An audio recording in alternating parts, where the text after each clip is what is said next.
Marvel's master of multiversal magic. Hello again, dear adventurers of the multiverse. Thanks for joining us once more on this epic journey. Remember, this story is pure science fiction from our wild imagination, so don't go trying to summon dragons in your backyard. The rights of this amazing novel belong entirely to its original author. We are only the narrators. Do you want more adventures? Show some love to our YouTube channel with a subscription and a like, and if you want exclusive content, our Patreon is waiting for you with open arms. Chapter 76 George, a force to be reckoned with. Once I learn alchemy, I'll definitely build a magical school bus like this for the mutant school, George thought to himself, a sigh escaping his lips. In truth, he'd always harbored an idea to reopen the mutant school, but instead of naming it a mutant school, he'd call it a superhuman school. The era of mutants was long gone, but they still left a significant mark on the historical records of various powers. The students couldn't stay in the school forever, they would eventually have to integrate into human society. Reopening the mutant school would inevitably evoke memories of the past. The term mutant would be associated with another race, leading to eventual rejection. Therefore, renaming it a superhuman school would allow them to not only educate the mutant children but also admit children with superpowers and recruit superheroes as teachers. This way, they could downplay the mutant label and attract current and future superheroes to their side. If the school encountered trouble again, he wouldn't even need to lift a finger. The teachers and students could handle it, and he could focus on his magical research without worrying about trivial matters. Of course, this was just a preliminary idea. Whether it could be implemented and how it would be implemented would depend on future developments.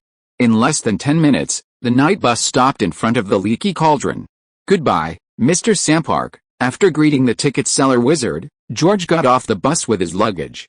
By the time he entered Diagon Alley from the Leaky Cauldron, it was completely dark, and most of the shops in Diagon Alley were closed, leaving only a few wizards on the streets. The icy wind whipped across his face, seemingly foreshadowing the trouble to come. Following the cobblestone path, past Patchy's Cauldron, Gig's Pharmacy, and Florin's Ice Cream Shop, he arrived at Nocturne Alley opposite Gringotts and strode in. Diagon Alley was almost deserted at night, but Nocturne Alley was the opposite. Many dark wizards liked to come to Nocturne Alley at night to buy and sell contraband. So George never went out at night before, it was too dangerous. But now, he didn't care so much. Isn't it little Dora? Is she back from her holiday? Not long after entering Nocturne Alley, a gaunt old wizard blocked George's way and then looked at George's suitcase with ill intent. Seeing this, none of the other dark wizards nearby stopped to stop him. Instead, they stopped and watched the show with schadenfreude. Many of the dark wizards here knew George. They knew he was the little slave adopted by old Merton of the potion shop. But now this little slave had not only inherited a large fortune from old Merton, but also went to Hogwarts. Naturally, they felt some resentment and jealousy. Most of them were not as wealthy as old Merton. However, since old Merton had just died, the Aurors often went to the shop, and George rarely went out, so they hadn't had much of an opportunity. However, now, half a year has passed, and the Auror hasn't come back. To run into him at night like this, there's no reason to let it go. Killing him is out of the question. Killing a Hogwarts student would definitely land him a wanted man by the entire Ministry of Magic, ending his career in the British wizarding world. But robbing him is certainly no problem. The Auror wouldn't go to such lengths for a robbery, especially since this was an alleyway robbery. He can only accept his bad luck. I think you'd better get out of the way. George swiftly drew his wand and pointed it at the old wizard. A sharp blade, gleaming coldly, shot from George's sleeve and rested against the old wizard's neck. How could it be so fast? Feeling the chilling killing intent of the sharp blade against his neck, the old wizard's face was filled with horror, and the other wizards nearby also showed disbelief. The object transfer charm isn't a particularly advanced spell. It can be used to move things in daily life, and in battle, it can be used to block enemy magic or directly strike the enemy. Unlike the levitation charm, which makes things float but requires manual manipulation to move, the teleportation charm can directly move objects. What shocked everyone wasn't that George had learned the teleportation charm, but rather the speed at which he used it. With almost no on-swings or incantations, he moved a blade that shot towards the old wizard's neck, the blade moving so fast that no one could react. This level of skill with the teleportation charm was truly masterful. Normally, upon seeing George swing his wand and chant, an experienced old wizard would have preemptively attacked with magic, or at least defended or dodged. It was precisely because George was so fast that the old wizard had no time to react and was struck in a vital spot. If George wanted, he could have easily controlled the blade to sever the old wizard's neck. "Little Dora, I didn't mean anything by it. I'll move aside right now." The old wizard swallowed hard, slowly backing away to make way. Seeing this, none of the other dark wizards dared to step forward to stop him. In the world of dark wizards, strength reigns supreme. If you lack power, everyone will try to take advantage of you. If you are powerful, they will naturally dare not provoke you. If your strength is great enough to bring them benefits, they will even rush to follow you. With a flick of his wand, George retracted the blade and continued pulling the box. As he passed the old wizard, Paige, perched on the box, suddenly lashed out with its claws, tearing half of the old wizard's robe. Had George not stopped it, it would have already smashed the old wizard's head. The old wizard hastily retreated, falling to the ground in fright, but dared not retaliate against George and Paige, merely using a repair spell to mend the torn robe. This guy, his future is not to be underestimated. At this moment, George's small figure and his owl left a deep impression on the hearts of the dark wizards. Such a young age, yet possessing such magical abilities, and more importantly, such a composed demeanor.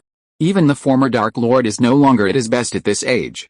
"Alright, showing off my claws now and then will prevent these guys from causing trouble again." George, pulling his suitcase, quickly arrived at the entrance of his potion shop. He hadn't used a teleportation charm, of course. He did know teleportation, but only at a basic level. It was fine for moving things around, but not for combat. He had used his magnetic control, and drawing his wand was just a cover. Chapter 77. Smash it until you're willing to teach. Sure enough, it really was Rob. Pushing open the door to the potion shop, George couldn't help but twitch at the sight of the chaotic scene. The potion shop was a complete mess, looking like it had been ransacked. Clearly, during the 6 months he'd been at Hogwarts, a dark wizard had broken in and robbed it. Luckily, he'd already sold off all his valuables, so the thief had probably left empty-handed. Restored to its original state, with a wave of his wand, he cast a restoration spell, and the chaotic potion shop quickly returned to how it was before he left. The main reason was that he hadn't yet learned protective spells. Otherwise, he could have cast some anti-locking and protection spells before leaving, preventing ordinary dark wizards from entering. These petty thieves weren't very strong. Truly powerful dark wizards wouldn't do something so shameful. Refreshed, after cleaning up and tidying his luggage, George resumed his studies by lamplight. The magic book he was currently reading was called A Beginner's Guide to Wands, a book specifically about wands, written by the wand-making master Ollivander. It explained a great deal about wands. Of course, it only covered the basics of wands. It didn't mention how to make them at all. A wand mainly consists of 2 parts, the wand wood and the core. Not all wood is suitable for making wands. It must be a tree that possesses magical properties. These trees are rare and difficult to find. They look the same as ordinary trees of the same species, and it takes years of experience to distinguish them. However, there is a simpler method. Look for botrycal nests on the tree. Generally, trees with botrycal nests are suitable for making wands. Different types of trees produce wands with different properties. Finding a wand that matches your own properties can make casting spells much more effective. For example, wands made of acacia wood can only unleash their full power when used by the most talented wizards. Otherwise, they will emit strange noises and unpleasant odors, greatly reducing their magical power. Alder wands favor kind-hearted and helpful wizards, applewood wands favor wizards with goals and ideals, and cedar wands favor wizards with strong personalities and loyalty, and so on. The length, hardness, and flexibility of the wand also affect its power. The color is even more crucial than the wood. The extent to which a wand's spell power is amplified depends primarily on the choice of color. It is usually made from the hair and organs of magical creatures, such as Vela hair, thestral tail feathers, troll whiskers, the heart nerves of bird-like man-eating monsters, and the spines of the White River monster. Among these, the most precious are unicorn tail hair, dragon heart nerves, and phoenix tail feathers. Unicorn tail hair. Upon seeing this, George silently pulled a small box from his suitcase, opened it, revealing several bundles of unicorn tail hair inside. He knew that wizards like Ollivander were probably not short of money, and getting him to teach him wand making by throwing galleons at him would be extremely difficult. That's why he had prepared this rare unicorn tail hair.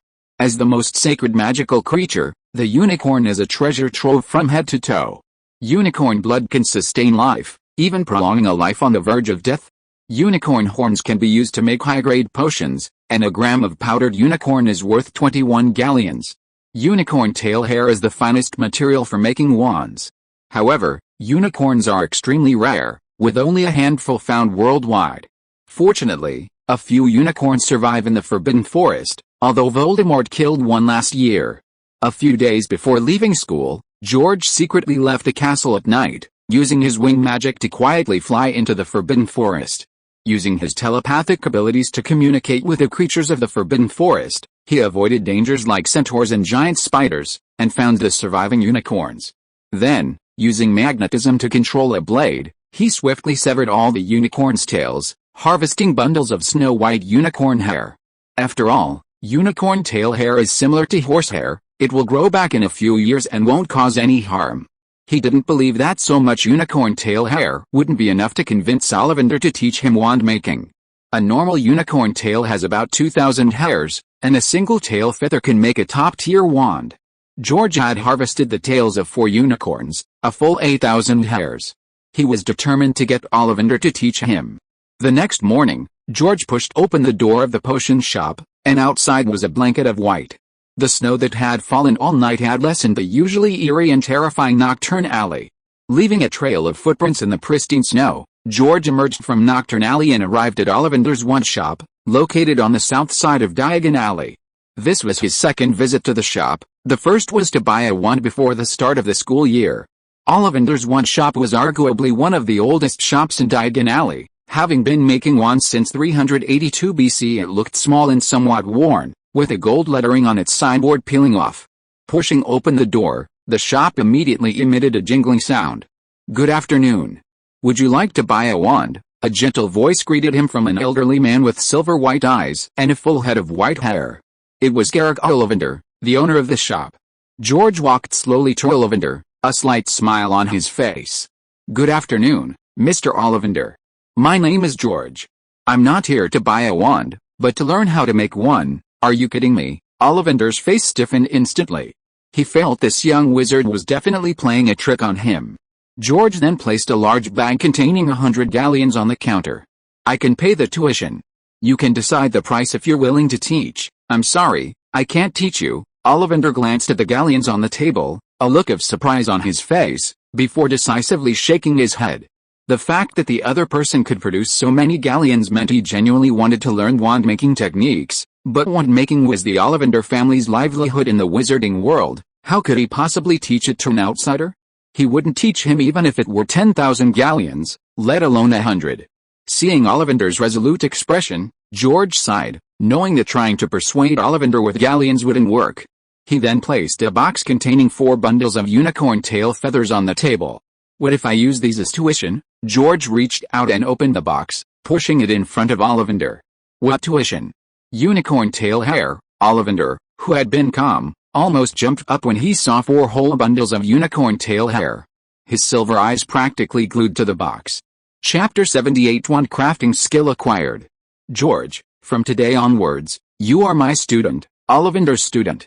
I will do everything in my power to train you to be a wand-making master like me." Inside the wand shop, Ollivander, his hands trembling slightly, tightly clutched a box of unicorn tail hairs, solemnly promising George.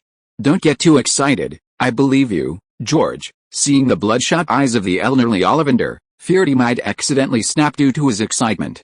For a wizard like Ollivander, who had dedicated almost his entire life to wand research, giving him 8,000 unicorn tail hairs was like giving a martial arts fanatic 8,000 top-tier martial arts manuals, or a lecherous man 8,000 top-tier beauties.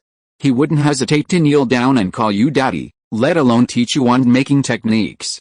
Alright, when do you want to start learning?" Ollivander managed to calm his overly excited emotions before asking. With so many top-tier wand cores, perhaps before he dies, he can truly research and create a wand comparable to the legendary Elder Wand, becoming a legend in the wizarding world and a legend in wand making. If possible, now. George didn't want to waste time. The sooner he learned to make wands, the sooner his main body and his other clone could possess wands, and their strength would increase significantly. Touching the box of unicorn tail hair in his hand, Ollivander didn't hesitate. He got up, hung up the closed sign at the door, and took George to the backyard. Since George wanted to learn now, he would teach him now. Thus, George began his enjoyable holiday wand-making journey. Even on Christmas Day, he didn't let Ollivander off the hook, dragging him to learn until dark before returning to the potion shop. However, on Christmas morning, he still took some time to choose various gifts for Paige to deliver. These included Tonks and her Auror colleagues, Slytherin classmates, friends like Harry, Ron, Hermione, Luna, and Ginny, and every professor at the school. He even sent one to Dumbledore. Of course, none of them were anything expensive. Although he wasn't short of money, gifts couldn't be too valuable, otherwise it wouldn't be a favor but rather a burden, since the recipient would expect a return gift. This continued until the day before the Christmas holidays ended. This one is quite good, barely passable. You have a good talent for wand making, but don't be arrogant. You still need to practice when you go back to school. Ollivander looked at the wand in his hand, made with a troll's beard as the core and a pine trunk as the wand wood, and nodded with great satisfaction. Initially, he just wanted to casually teach George. Wand making is not a simple skill to learn. Basic material knowledge, core preparation, and wood polishing, it takes several months to even begin to grasp the basics. But unexpectedly, George showed a very high talent for wand making. First, he explained the complex basics, and the other person understood them immediately. Second, his hands-on skills were exceptional, rarely making mistakes. In just half a month, he successfully crafted a decent wand. Although there were some minor flaws, they weren't significant, and it was perfectly acceptable to display it in the shop. Thank you for your guidance during this time. I'll come back to learn from you again after summer vacation. George politely bid farewell to Ollivander and then left the wand shop. His ability to learn wand making so quickly wasn't due to exceptional talent, but mainly because he had 3 brains working together and physical abilities far exceeding those of a normal wizard. Furthermore, he had already read many magic books on wand making at school, giving him a solid foundation. This kid, if you were to specialize in wand making in the future, he wouldn't be any worse than me. Watching George's disappearing figure, Ollivander sighed again. Meanwhile, at the Fairy Tale Guild, George flew out of the library and landed in the guild hall. He scanned the hall and asked Mira Jane at the bar, "Have you seen Natsu? In this magical world, it's incredibly easy to grow trees that contain magical energy. A quick flight through the forest behind the guild would yield several suitable trees. If one wanted to be even more discerning, they could spend more money to search the magic shop." With the staff wood, the next step was the staff core. The core wasn't difficult to obtain either. This world had many magical creatures, and fairy tale mages frequently took on quests to subdue magical creatures that attacked towns. Getting them to bring him some fur or horns wouldn't be difficult. At the very least, he was a magical cat himself. A single hair could serve as a staff core, though the effect would certainly be poor. He sought out Natsu because he'd heard that Natsu was raised by a fire dragon, could use dragon slayer magic, and possessed a physique similar to a fire dragon. He wanted to test if Natsu's fur could be used as a staff core. According to the history books of this world, dragons are the most powerful magical creatures. If Natsu's hair had even 1% of the power of a dragon's, it would be stronger than most magical creatures. So he wanted to give it a try. "You mean Natsu?"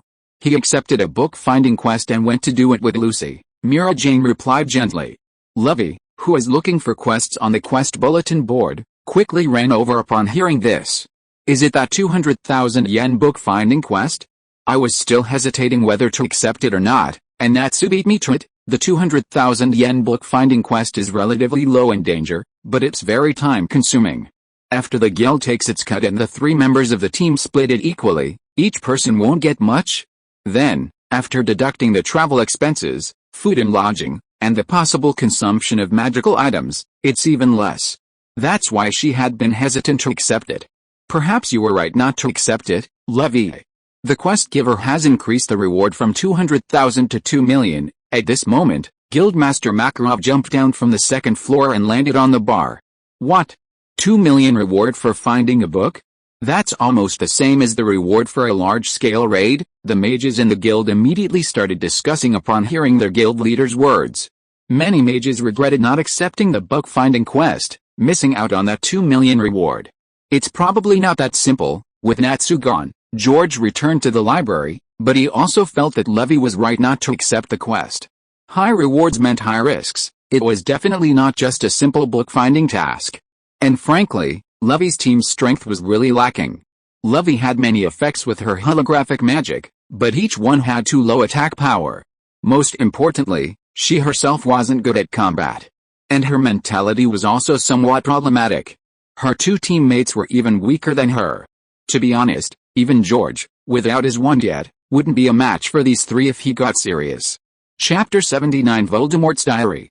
Any leads? George, who had just returned to Hogwarts Library, asked Harry and his friends with a smile. Before leaving school, he had given them the password to the Slytherin dormitory that week. No, Harry said, looking somewhat dejected, while Ron confidently stated, although we don't have any leads, I'm certain it's Malfoy. Who else in the school could be the Slytherin's successor? But Malfoy's behavior at the time didn't seem like he was lying. Hermione shook her head, not entirely agreeing with Ron's assessment. On Christmas Eve, the three of them successfully used Polyjuice Potion to become Malfoy's henchmen and entered the Slytherin common room using the password George had given them. However, they didn't get the answer they wanted, because Malfoy didn't admit to opening the Chamber of Secrets. So, their plan had failed. Don't worry, take your time. Even the professors couldn't find any leads, which means the successor is very well hidden, George comforted them, continuing to read his spellbook. Recently, he began researching the Armored Charm, an extremely powerful defensive spell. During the magical duel before Christmas, he discovered how incredibly useful it was in combat. A 7th-year wizard casting this spell was like a turtle shell. It was virtually impossible to break without a flanking attack. Crucially, after gaining a better understanding of the Armored Charm, he learned that it not only defends against magic but also against physical attacks. Even Muggle firearms couldn't penetrate it. However, the Armored Charm has its drawbacks. It only defends one side and requires continuous magical input from a wand to maintain it. This means you can't simultaneously unleash other spells for a counterattack. To counterattack, he must first stop the Armored Charm's defense. This drawback isn't a major concern for George, as he possesses superpowers in addition to magical attacks. He can use the Armored Charm as a defensive shield and then use his superpowers to control blades and needles for attacks, or simply use a gun for homing shots. The only slight complication is that this spell is a 5th-year spell, making it quite difficult. With 3 heads learning it simultaneously, it will likely take some time to master. Oh, right, we found this. It might be related to the opening of the Chamber of Secrets 50 years ago. Harry pulled a small, thin, tattered black-covered book from his bag and placed it on the library table. It's a diary. It has T.M. Riddle's name on it. Ron said he saw it in the prize room. Riddle received a special award 50 years ago. Hermione suspects he likely received it because he captured the person who opened the Chamber of Secrets 50 years ago. Voldemort's Horcrux diary. George stared at the diary on the table, his mind reeling from the evil and powerful aura within, the alluring mental suggestions. His face stiffened, but he quickly forced himself to return to normal. So what did you see written in the diary? Nothing, just a blank page. I tried the revealing charm and the revealing eraser, but neither worked. So I wanted to ask if you had any ideas, Hermione replied somewhat helplessly. She felt the diary must contain something hidden by special magic. George had read more books than she had, perhaps he knew how to decipher it. George reached for the notebook, but reason quickly prevailed over the urge. If he told the 3 boys to give him the notebook to study, given their trust in him, they would surely agree. He might then be able to use the young Voldemort's soul within the diary to acquire a vast amount of dark magic knowledge. However, reason told him he absolutely couldn't do that. Firstly, Dumbledore might already be watching Voldemort's diary. If he took it from Harry, Dumbledore would definitely be monitoring him, and everything he did would be under Dumbledore's watchful eye. Secondly, even with his telepathic abilities, he couldn't guarantee he wouldn't be tempted by Voldemort's dark magic. It was too dangerous. For safety's sake, it was better to avoid contact for now. It would be safer and more secure to study dark magic in the Forbidden Section after Dumbledore left Hogwarts Castle. He had actually tried to find Snape's Half-Blood Prince notebook to see if he could learn the Shadow Step charm ahead of time, but he hadn't found it yet. Before the Christmas break, Snape had mentioned that he might teach him a few original spells this term, though he wondered if the Shadow Step charm was among them. I read in a book on alchemy that many magical objects, imbued with an enchanting charm, have developed their own consciousness. If you can't gain their approval, you can't use their abilities. This diary might not be an ordinary diary, perhaps it's been imbued with an enchanting charm. You could try communicating with it. How? Harry looked bewildered. Talking to it? I'm not sure either. Talk to it, or write it down. You can try it when you get back, George smiled and suggested. The three children thought this made sense, waved to George, and quickly left the library to try it out in the common room. Thank you, George, you're welcome. George took a deep breath and continued reading his spellbook. Some risks are worth taking, but others are not. For the next period, because Ginny lost the diary and Harry picked it up, the Chamber of Secrets was never opened again, and the school temporarily returned to normal. 2 weeks later, at the mutant school, George frowned as he looked at the pile of wood before him. Not a single one is suitable. This was all the types of wood he had Lion's men collect from this world, and none of them were suitable for making a wand. Now that he had learned how to make wands, he naturally wanted to have one in Marvel as soon as possible so that his magic could unleash its full power. However, this wasn't Harry Potter or fairy tale. There was no way to find a suitable substitute in the short term. The wand core was manageable. After some experimentation, he could temporarily use the hair of Professor X, the most powerful psychic. If Phoenix were still alive, her hair would be even better. But he hadn't found a suitable substitute for the wand shaft. In his mind, if he could use the trunk of the World Tree, he could definitely make a top-tier wand, but unfortunately, the World Tree trunk was beyond his current reach. Or perhaps a branch from Groot's body would work, since it could be used to make the handle of Stormbreaker. But Groot was currently in space, and he couldn't go there now. In George's opinion, using something else for the staff trunk instead of wood wouldn't be a bad idea, like Uru metal, the best magical metal in Asgard. The effect would be just as good. However, he couldn't obtain it right now. So, what else could possibly be a substitute? Chapter 80 Modified Magic Wand. Just as George was pondering how to find a replacement for the wand wood in this world, Wolverine called via video call. George, a silver, robot-like thing just flew out of Stark's mansion at high speed. This is a picture I took. Wolverine sent a somewhat blurry photo. Looks like it's almost finished. Looking at the unpainted original Mark II suit in the photo, George knew that Tony Stark, after his period of seclusion, had successfully developed a revolutionary weapon, the Iron Man suit. Maybe this guy can be of some help, a thought flashed through his mind. Logan, I'll have Aisha pick you up in a bit. What? You don't need to continue monitoring and protecting him? Wolverine looked puzzled. George nodded. No need, come back and rest. We'll formally visit tomorrow. His idea was simple. Since he couldn't find suitable wand wood, why not use the advanced technology of this world to see if he could create one himself?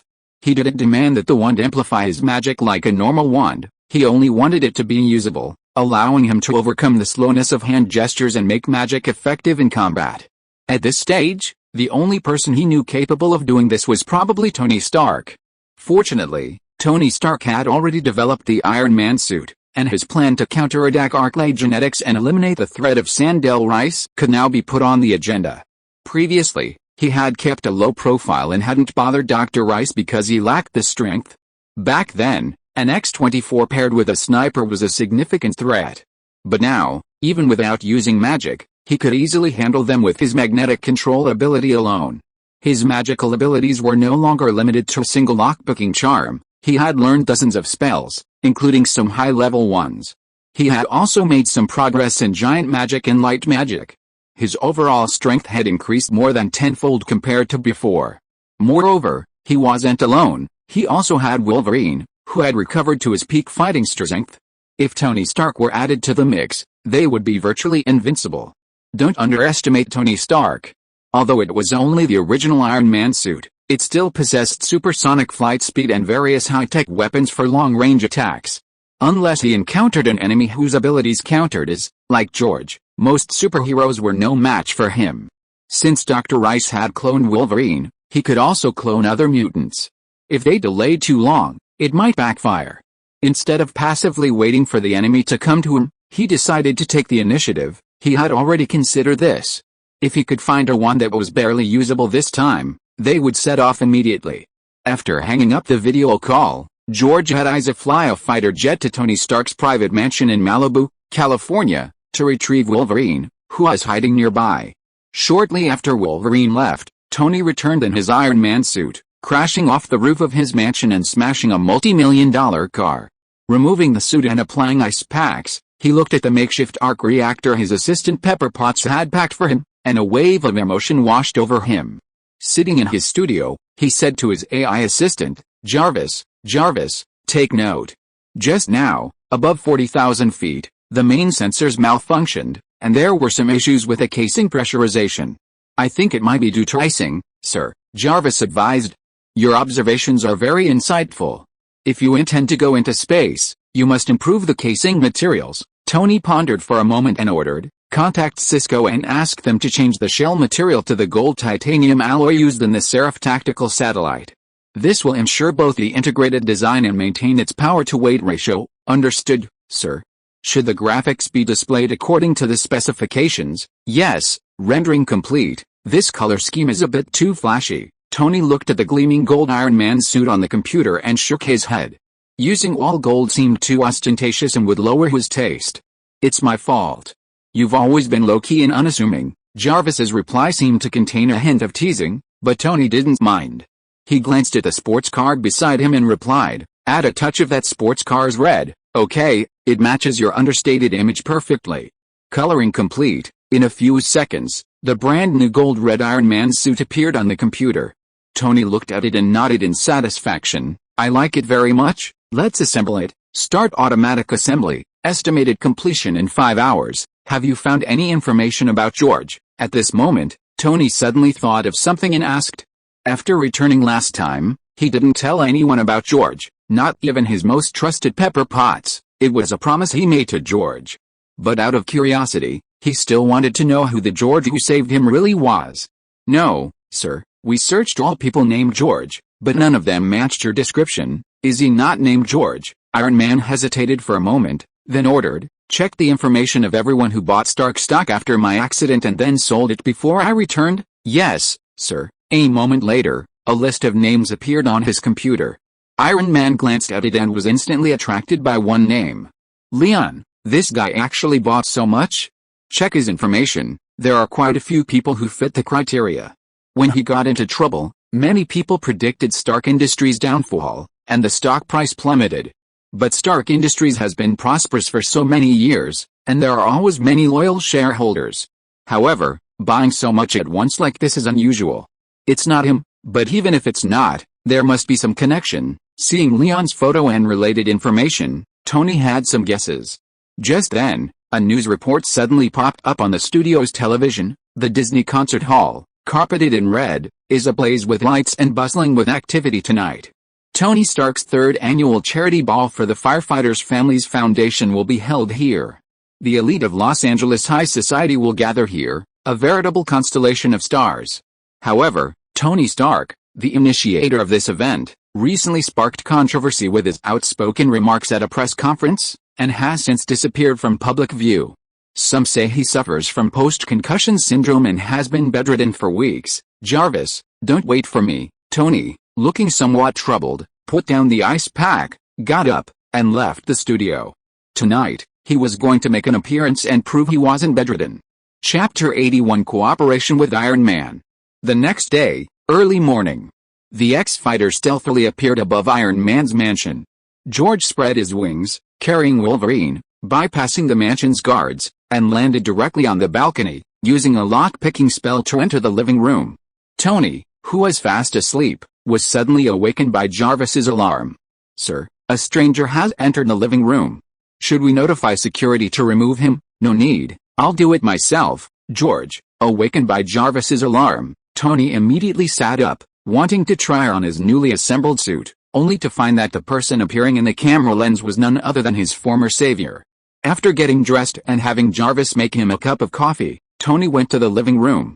The amazing magician, I never expected to see you again in my living room. I know who hired those terrorists to attack you. George didn't waste any words, delivering a bombshell.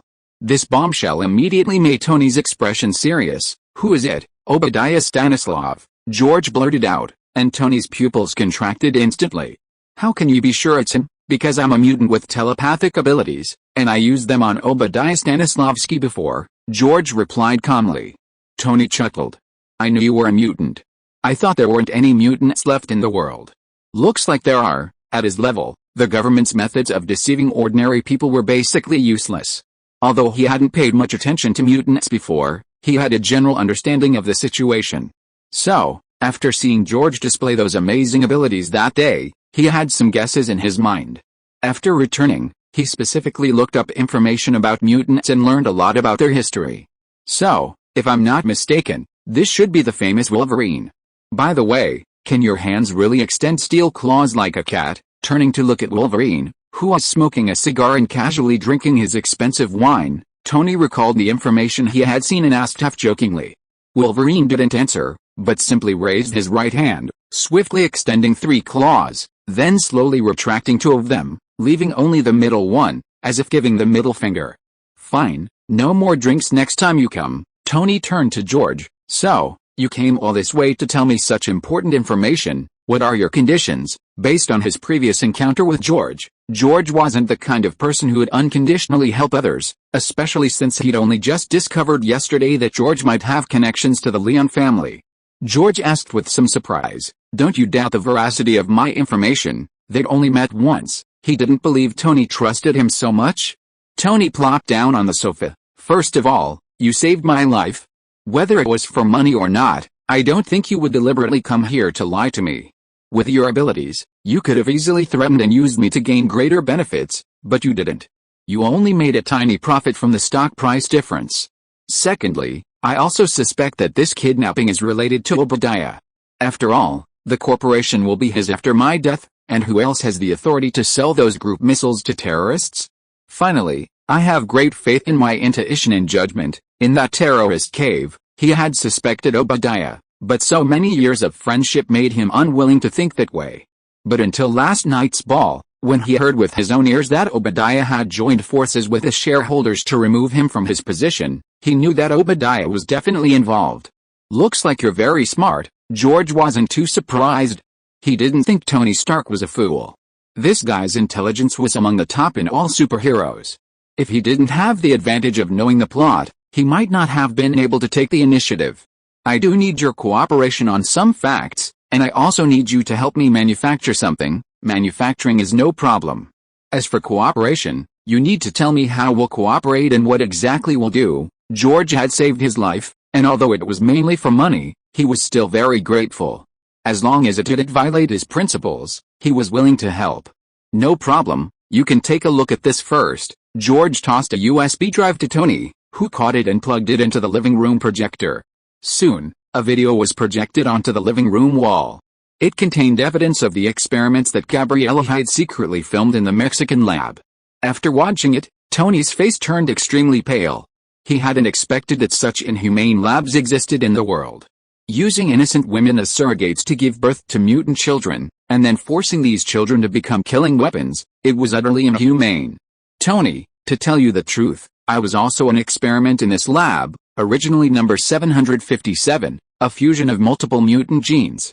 Later, I escaped the lab with those kids and found Logan, who helped us get to New York. But Arclay Genetics has been sending people to find and hunt us down. So I want to cooperate with you to destroy Arclay Genetics and prevent them from using innocent children for cruel experiments again. George told Tony the general outline of the story, omitting the details of the mutant school and Professor X, focusing instead on the evil of Arclay Genetics. Sure enough, with video evidence to back it up, Tony didn't doubt George's account, but instead was filled with rage. Thinking of the decision he made in the cave, and the goal he set for creating the Mark suit, he slammed his hand on the table and replied, I will definitely help you destroy Arclay Genetics. Done. A smile appeared on George's face upon receiving Tony Stark's affirmative answer. In fact, knowing Tony as he did, even without him, as long as Tony knew what Arclay Genetics was doing, he wouldn't stand idly by. Superheroes, regardless of other factors, are generally kind-hearted. By the way, before that, I want you to make something for me. George then roughly described his requirements for the staff to Tony. Can you make it? I want a metal rod that allows special energy to flow smoothly. That's not too difficult, but you need to let me test the properties of this energy before I can design it. Tony thought for a moment and replied. George nodded and took out a marble containing some of his magic power. It's this kind of energy, okay, come with me. After getting the marble, Tony immediately led George and Wolverine to the basement. He then operated the machine to begin testing, and quickly got the results. No problem. According to my calculations, as long as these substances are fused into a special alloy, it should meet your requirements. If you are listening to this novel on a channel other than Fanfic World, it means it was downloaded and re-uploaded without effort. We warmly invite you to visit our channel, Fanfic World. There you will find the original version of this story and many other novels of various genres. We look forward to seeing you dive into a world of incredible novels. Chapter 82 Magician George. How long will it take? George's eyes lit up. He had only wanted to try it out, but it actually worked. 2 minutes. What size and color do you need? Tony asked. With the machines in his workshop, even the complex Mark suit would only take 5 hours to make. A mere alloy wooden stick would only take a minute or two. George thought for a moment and then said, if possible, how about this? It's not difficult, but it will probably take a bit longer. Tony thought for a moment and replied after hearing George's request. Actually, George's request was very simple. Since the staff could be made of alloy, and it wouldn't amplify the power of magic anyway, only save casting time, there was no need to deliberately make it into a small wooden stick. If convenient, he could make a ring-shaped wand, which would be easy to carry. He could also make a sword-shaped one, which could be used as a wand and, if necessary, could be magnetically controlled to deliver a sword strike. Finally, he crafted a massive, thick, super-sized spiked club to use when he casts giant magic and becomes too large to wear the ring. It would still allow him to cast spells and be wielded for melee combat. He couldn't find suitable materials to make wands, otherwise, a small wooden stick would have been ideal, as it represented the best form developed by wizards over millennia, with the most mature technology, maximizing the power of magic. For now, he had to settle for second best. While waiting for the various ones to be completed, George asked Tony, what are you planning to do with Obadiah? First, we need to find evidence of Obadiah's crimes. However, he's already colluded with the board to temporarily dismiss me, so I can't enter Stark Tower. I just notified my assistant to go to my office, hack into the company system, and copy all the shipping manifests. That should be enough to find evidence of Obadiah's crimes. Once it's confirmed he sold weapons to terrorists, he'll have to spend the rest of his life in prison. Tony confidently offered a solution. George nodded after listening. It was indeed a good idea. He turned to Wolverine. Logan, have you ever worked as a bodyguard before? If so, you can go with Tony's assistant and protect her. Bodyguard? I've done it too many times. I remember once protecting a rich girl, and I ended up in her bed. Her father chased me for a whole year. Wolverine puffed on his cigar, reminiscing about his youthful days. Tony's expression stiffened upon hearing this. He turned to George and said, I think it would be better if you went to protect my assistant. I'm fine with that. George thought for a moment and nodded in agreement. He wasn't worried that Wolverine would mess with Pepper Potts, but Wolverine's face was definitely recognizable to some people, such as the SHIELD agents. Besides, Wolverine could be impulsive at times and might cause quite a commotion. It would be safer for him to go. Not long after, Pepper arrived at the mansion. George had also received the newly made alloy ring and, using Professor X's hair as a core, infused it with a spell to begin crafting a modified wand. Flavoid, he slipped the completed alloy ring onto his finger, then chanted a spell and pointed at the nearby wastebasket. The wastebasket instantly transformed into a kitten, meowing. The magical effect isn't enhanced, but thankfully the casting speed isn't worse than a normal wand, so it meets expectations. Tony. Are you sure your friend is really a magician? Pepper and Tony had just left the room when they witnessed George using a transfiguration spell to turn the wastebasket into a kitten. Tony paused for a moment, then explained, yeah, you know, magicians' tricks are usually unbelievable, like turning pigeons into cats.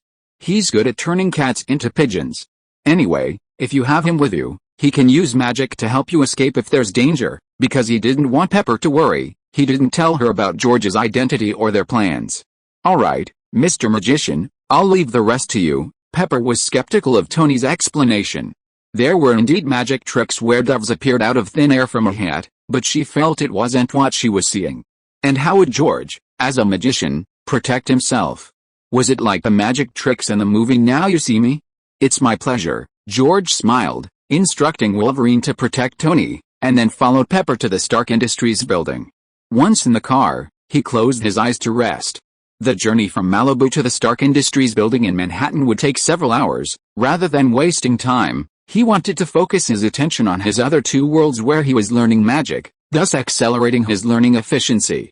Pepper had intended to get some information out of George in the car, but seeing him resting, she didn't disturb him. As Tony's personal assistant, she knew everyone Tony interacted with. Even the women he spent the night with, she handled afterward. Aside from Ethan, the doctor who came back with Tony, this was the first time she had encountered a friend of Tony she didn't know. It was almost noon when the two finally arrived at the Stark Industries building. However, upon entering the lobby, they were stopped by a somewhat balding middle-aged man. "Ms. Potts, do you have a moment? I'd like to have a proper talk with Mr. Stark, your Agent Coulson from the Strategic Homeland Security, Attack and Logistics Agency. I have some urgent business to attend to right now. Please wait here for me." Pepper Potts glanced at the middle-aged man, then replied somewhat perfunctorily. George, meanwhile, looked at the man, thinking to himself, "Agent Coulson, that must be Phil Coulson, the Level 8 agent from SHIELD. He recognized the SHIELD agent. If he remembered correctly, this guy was a fan of Captain America, killed by Loki during the Chitauri invasion, and then resurrected by Nick Fury using pre-blood." He glanced at him briefly, then looked away. He didn't intend to have any contact with SHIELD, this global organization.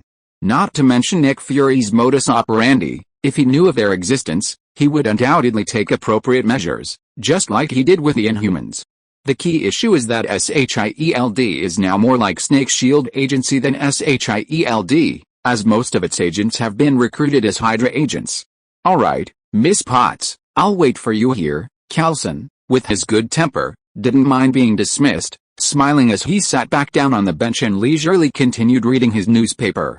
However, as George and Pepper left, he subtly fixed his gaze on George. Chapter 83 Hypnosis? Coulson had already thoroughly investigated the relationship between Tony Stark and Pepper Potts, but George was clearly a new face he hadn't seen before. His 20 years of experience as a veteran agent told him this newcomer was likely no ordinary person. His demeanor and aura didn't seem like those of Pepper Potts' subordinates. "Investigate the man who just came in with Pepper Potts," he whispered into the walkie-talkie after George and Pepper had completely disappeared. The results came quickly. No information found about this person. No information at all? "Are you sure?" Coulson's face immediately showed doubt. With SHIELD's intelligence capabilities, they should be able to find anyone with a household registration record, regardless of the country. An unregistered resident? Meanwhile, George and Pepper took the elevator to Tony's office on the top floor. "I'll guard the door, you go and operate it," George said, closing the door and gesturing for Pepper to hack into the system. A slightly nervous Pepper nodded, trotting to her desk in her high heels. She inserted the special USB drive Tony had given her into the computer and began hacking into the company's system. Tony, true to form, breached all of the company's defenses in less than 5 seconds. "Oh my god, it really is him." Looking at the massive amount of illegal bills and the video of the 10 rings demanding money from Obadiah in the database, Pepper couldn't help but cover her mouth. If this evidence were submitted, it would be enough to send Obadiah to jail for life. Just then, the office door opened. "Pepper, what should I do?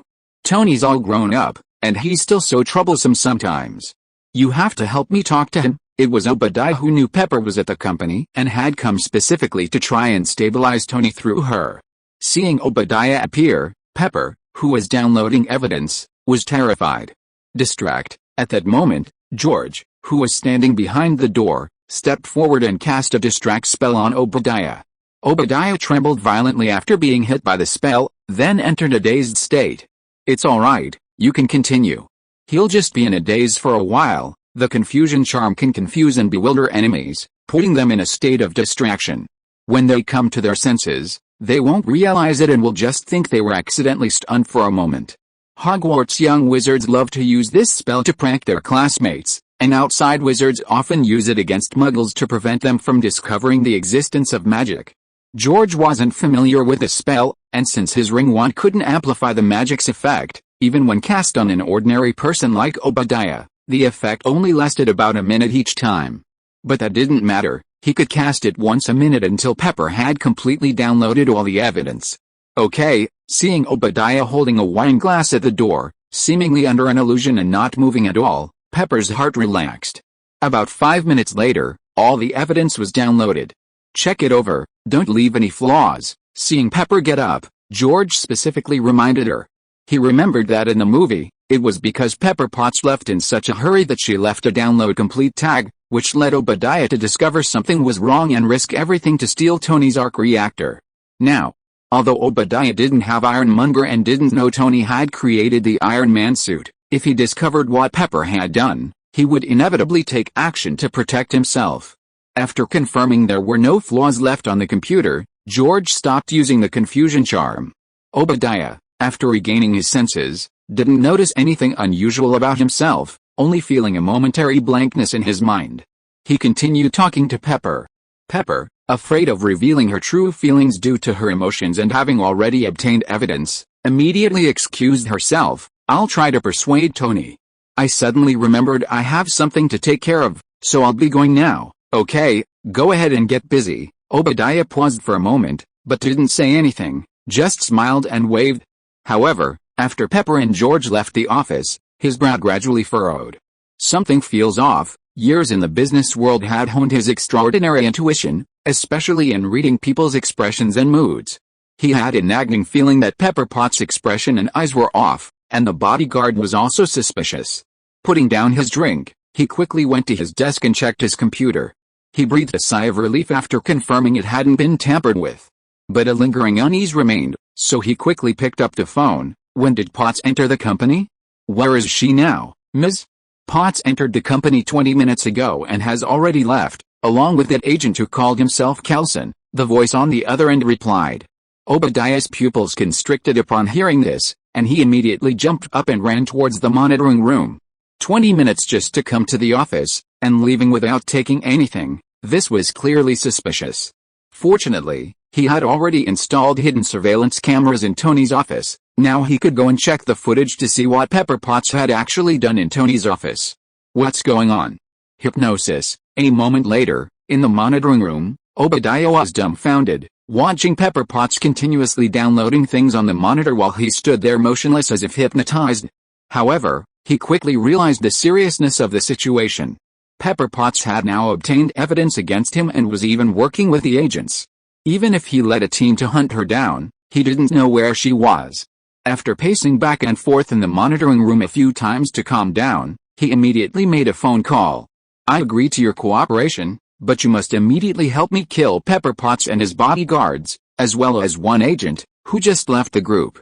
You can't let the evidence of my crimes be handed over to the government. This was a mysterious and powerful client he had been working with for a long time, who always demanded a lot of weapons and had great influence. Recently, he wanted to cooperate more deeply with him, but he was afraid of being swallowed up and hadn't dared to agree.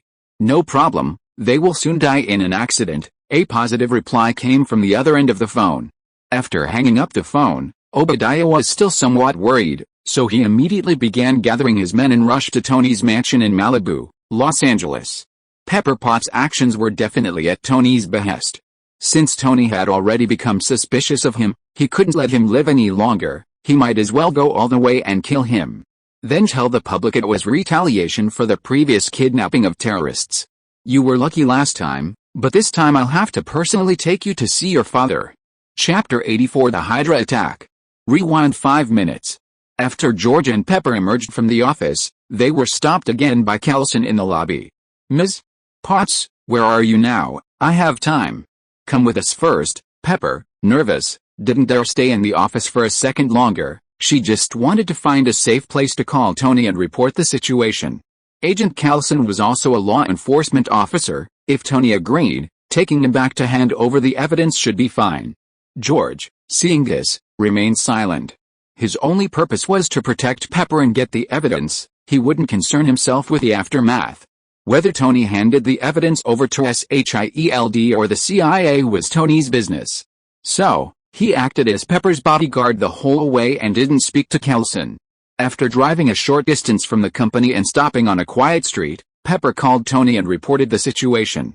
By the way, Tony, He also said your father was once a high-ranking official in their strategic Homeland Defense, Attack and Logistics Agency, Pepper added at the end. Tony, who hadn't paid much attention to Callison initially, immediately changed his attitude upon hearing this. Bring him back too. I need to have a good talk with him. Hanging up the phone, Pepper restarted her sports car and accelerated towards Malibu. However, just as the car passed an intersection, a black SUV on their left ran a red light and hurtled towards them. Watch out, George reacted quickly, immediately smashing Pepper's left window with his fist and casting a levitation spell on the oncoming SUV. You guard him, Leviosa. Blue magical light struck the black SUV, instantly levitating it and sending it flying over their car. Pepper, driving, and Callison, in the back, both stared wide-eyed. Pepper couldn't believe George was a magician. Even the most amazing magic couldn't be this incredible. Callison's first thought was that this bodyguard named George was indeed extraordinary, possessing superpowers. Sizzle, just as they crossed the intersection, a large truck suddenly cut in front of them, blocking the sports car's path and forcing Pepper to brake abruptly. Get out! George unbuckled his and Pepper's seatbelts, kicked open the car door, and pulled Pepper out while saying to Callison. He saw several more SUVs of the same model approaching from the other side of the intersection, and crucially, a rocket launcher was sticking out of one of them. Whoosh! As soon as the three of them got out of the car, a rocket launcher flew straight towards their sports car. But that wasn't all. Other cars also revealed submachine guns, aiming and preparing to fire. Go! At this point, George didn't care about hiding anymore. He used his wings magic to unfold a pair of large, white wings, grabbed Callison with one hand and Pepper with the other, and flew up, dodging the explosion below. Being attacked at this moment was unexpected, because this wasn't a scene in the movies. We need to figure out which group it is. He didn't fly away with the two of them directly, but landed on a rooftop with a protective wall on the side of the street. Faced with such a sudden attack, he naturally couldn't just walk away. He needed to at least figure out who was being targeted. Was it Callison, Pepper Potts, or him? If it was the former two, it wouldn't be a big deal, but if it was aimed at him, then he had to be careful. Their firepower is too intense. I've already called for reinforcements. Stay here and don't show yourselves. As soon as they landed on the roof, bullets rained down on them. Callison pulled out his pistol to retaliate, but he was suppressed and dared not show his face. Don't forget they have rocket launchers. This wall won't withstand the bombardment. George smiled and pulled out his own pistol. Callison's face showed worry upon hearing this. George was right. If this continued, his reinforcements wouldn't arrive before they were probably blown up. This wasn't a combat mission, so he only brought a pistol. Otherwise, he wouldn't be in such a sorry state. Pepper Potts crouched on the ground and asked fearfully, "What should we do?" "I'll draw their attention away." "You take the opportunity to fly away with Miss Potts," Callison said through gritted teeth. Looks like Callison in this universe isn't so bad after all. George glanced at Callison with some surprise. Going out to attract attention at this moment would likely mean certain death. So Callison was planning to risk his life to save them. No need. Have you guys seen Wanted, the one with James McAvoy? Callison lowered his head, but I prefer his atonement. Gentlemen, this isn't the time to talk about movies. Pepper Potts was speechless at the thought of them discussing movies at such a dangerous moment. Don't worry, Miss Potts, I'm a magician. Let me perform a magic trick for you. Bullets that curve. George casually flicked his pistol upwards, and the bullet he fired immediately arced over the wall and hit the man in black below who was about to fire a second rocket. Then, he flicked his hand repeatedly, and the bullets he fired also flew out in various arcs, and soon the shooting below gradually subsided. Callison and Pepper cautiously peeked over the wall and saw the men in black who had attacked them below. Some were dead, others lay on the ground groaning in pain. None of them could still grip a gun and attack. To be honest, I prefer that jerk named Barry from the movies, because he's in my favorite, Jurassic World, Pepper said, trying to recover from her earlier shock. George chuckled. Jurassic World, I didn't expect Miss Potts to have such unique tastes, Mr. George, I hope that after I finish speaking with Mr. Stark, I can have a proper chat with you, Callison said, taking a deep breath. According to SHIELD regulations, superhumans like George must be registered and monitored by SHIELD. Let's find out who sent them first. George, knowing SHIELD's nature, planned to cast a forgetfulness spell on Callison after finding out the origins of these men in black. Spreading his wings again, he carried the two back to the street, selecting one of them who had been deliberately left alive. George began to use his psychic abilities in conjunction with the legilimency spell. It's Hydra. Could it be that the Obadiahs of this universe are connected to Hydra, or are they also members of Hydra? After a moment, a look of doubt appeared on George's face. Through his psychic abilities combined with the legilimency spell, he already knew that the group that attacked him were actually Hydra agents. Their mission was to kill all three of them and then stage the scene as a plausible car accident and explosion. Chapter 85 Wolverine and Iron Man team up. Mr. George, have you found anything? Coulson asked curiously, seeing George pressing his index finger to the forehead of a severely wounded enemy, his eyes closed, seemingly using some kind of superpower. George had just said he wanted to find out the enemy's identity, but his silence made Coulson suspect that George might have some kind of mind-reading ability. As a veteran agent of over 20 years, Coulson had extensive experience handling superpower incidents, and he had even encountered people with mind-reading abilities. Many superpowered individuals were ordinary people before awakening their powers, and even after gaining them, they wouldn't dare to confront the government, making them easy to control.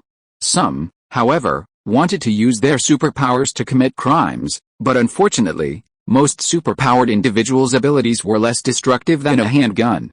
For example, there was this guy who could shoot out molten steel melting flames from his hands, thinking himself incredibly powerful, and actually went to rob a bank, only to be taken down with a single tranquilizer gun. There were even more powerful ones, but with their well-trained agents using various high-tech weapons, they rarely failed. SHIELD would no longer allow superpowered organizations like the Brotherhood of Mutants and the X-Men to emerge. Based on his experience, the superpowered individual before him, named George, displayed abilities and performed exceptionally well in the face of danger, placing him among the most powerful superpowered individuals he had encountered. Crucially, he possessed more than one superpower.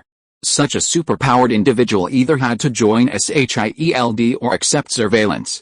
I've made some discoveries, but I'm sorry, I can't tell you. George raised his hand and shot several severely wounded Hydra agents dead, then suddenly cast a spell on Coulson. Oblivion, memory modification. He didn't want to get involved in SHIELD and Hydra's affairs, nor did he want his abilities exposed now. Therefore, using the Oblivion charm to modify Coulson's memories, and then adding some false memories with a memory false charm, was the best solution. Of course, this method wasn't foolproof. SHIELD agents underwent special mental training. Even Hawkeye, controlled by the Mind Wand, could regain his sanity using technological means. His Oblivion charm wasn't without its flaws. It doesn't matter. Once the other party discovers and resolves the problem and regains his memory, his strength might no longer need to be hidden.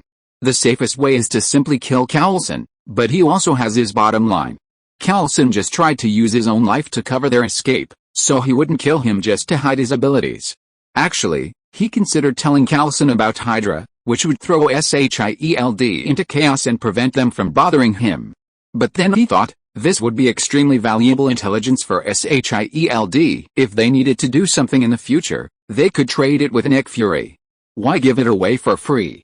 As for whether or not telling SHIELD would lead to more SHIELD agents dying, that was none of his concern.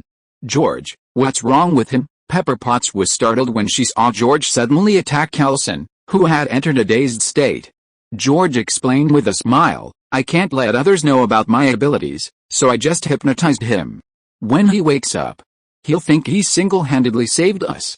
Don't let it slip. Oh, okay, Pepper nodded, surprised. Before they left, Tony told her that George was a friend she could trust. Are you alright? Coulson opened his eyes after the magic was complete and immediately asked the two of them with concern. Before they could answer, several more cars sped up, causing George to frown. He thought they were still Hydra agents. But he quickly relaxed his brow because Coulson, who was equally wary, lowered his gun. We're fine, my colleagues have come to help. The cars stopped, and an Asian female agent, dressed in a black combat uniform with a resolute look in her eyes, stepped out. Coulson, you've improved a lot in just a few days. You took care of so many people all by yourself. The female agent looked at the black-clad men who had all been killed and the unharmed Coulson, a look of surprise in her eyes. In her memory, Coulson wasn't this skilled. Was the enemy too weak? Of course, May, Don't underestimate me, Coulson immediately laughed. He hadn't expected his opponent to be so weak, and he was in such good form today, practically a marksman, never missing a shot. He'd also shown off to his old partner. May. George, who hadn't spoken, showed a hint of surprise. He knew May, a top-tier SHIELD agent. But in his memory, May should have been transferred to a civilian position after killing an inhuman girl. It seemed different universes had many differences in details. After exchanging a few words, May and her team finished up and investigated the group's origins, while Coulson drove another SHIELD car with George and Pepper to Tony's mansion. Strange, how was he hit from this angle? After the three left, May, while finishing up and examining the scene, noticed something amiss based on her years of experience. As evening fell, Obadiah and all his men arrived outside Tony Stark's mansion. Remember, leave no one alive, don't worry, boss, you trust us. The leader waved his hand, leading dozens of highly trained top-tier mercenaries to infiltrate the mansion. Obadiah nodded and followed leisurely. These mercenaries were among the world's elite, though only a few dozen. Their coordinated attacks could take down a small military base. He paid them hefty salaries annually, specifically for handling situations like this. Sure enough, the bodyguards protecting the mansion were no match for his mercenaries and were quickly wiped out. However, when they infiltrated the mansion, they encountered trouble. In the hall, a burly, bearded, wild man blocked their path. I say, trespassing isn't a good habit, Wolverine said calmly, a glass of wine in hand, observing the fully armed mercenaries opposite him. Who are you? Where's Tony? Tell him to stop hiding and come out. He can't escape. Obadiah sized up the unfamiliar Wolverine, a look of disdain on his face. It's no wonder he was dismissive. Wolverine was wearing a tank top and didn't even have a gun, posing absolutely no threat in Obadiah's eyes. Chapter 86 The Death of Obadiah. He went to his workshop to put on his Iron Man suit. You can wait here, Wolverine pointed to the stairs behind him. Obadiah narrowed his eyes and immediately ordered, kill him, then go downstairs and bring Tony up. Yes, boss. The lead mercenary raised his hand and fired a shot at Wolverine's forehead. Bang! The bullet hit Wolverine precisely in the forehead, but what happened next stunned everyone. The bullet didn't kill the man in front of them, it was pushed off his forehead. Fuck, these young people these days have no patience at all. Putting his drink on the table, Wolverine quickly extended his claws, crossed them in front of his chest, and charged into the hail of bullets. To catch the thief, catch the leader first. Seeing that Obadiah was the leader, he ignored the mercenaries' attacks, leaped in front of Obadiah, and thrust his hand into his chest, killing him instantly with a swift and ruthless blow. At this moment, Tony, also wearing his Iron Man suit, flew out from the workshop below and joined the battle. Oh no, gunshots! Coulson had just driven to the mansion when he heard intense gunfire coming from inside. He quickly drew his gun and got out of the car. You guys wait here for me, don't run around, I'm going in to check. After telling Pepper and George, he rushed into the mansion as fast as he could. Tony, Pepper's face immediately showed fear when she saw the bodyguards lying in pools of blood at the entrance. Then she turned to George. Mr. George, please save Tony. She knew that the enemy's ability to breach the mansion's defenses meant that Coulson couldn't handle it alone. Only George, the magical magician who could make bullets curve, had the ability to save Tony. Don't worry, Tony isn't the weak playboy he used to be. However, George's face showed no concern. Pepper didn't know that Tony had created the Mark suit. With the Mark suit's power, ordinary people were no match for Tony. Plus, Tony had Wolverine at his peak by his side. Sure enough, after passing the numerous corpses of security guards and entering the mansion's living room, they saw Tony, perfectly unharmed in his Iron Man suit, and a stunned Coulson. He didn't see Wolverine, knowing he was probably hiding. So it was Obadiah. Looks like it really was because of him. Seeing Obadiah's body in the living room, clearly pierced through the chest by a claw, and connecting it to the Hydra attack earlier that day, George had a general idea. You guys are back. There was a little mishap, but I handled it all. Tony removed his helmet, revealing his true form, and said with a nonchalant air. Tony, I'm so glad you're alright. Pepper rushed over excitedly, tears streaming down her face. Seeing the corpses along the way had truly terrified her. Tony was startled by Pepper's embrace, then a peculiar smile appeared on his face. To be honest, the person he trusted most in the world was Pepper, and only she truly cared about his safety. After surviving a near-death experience, he had developed some special feelings for Pepper. Perhaps they could take things further. "Oh, I just don't want to find a new job." Pepper Potts, regaining her composure, took a step back and handed the USB drive to Tony. "Here's evidence of all of Obadiah's crimes, and videos of his dealings with the terrorists who kidnapped you, but we probably won't need them now. By the way, this is the Agent Callison I was talking about." "Hello, Agent Callison, look." I acted in self-defense. Tony took the USB drive, pointed to the dead Obadiah, and turned to greet Callison. Then he looked at George, who gave him a wink, and he immediately understood, without specifically greeting George.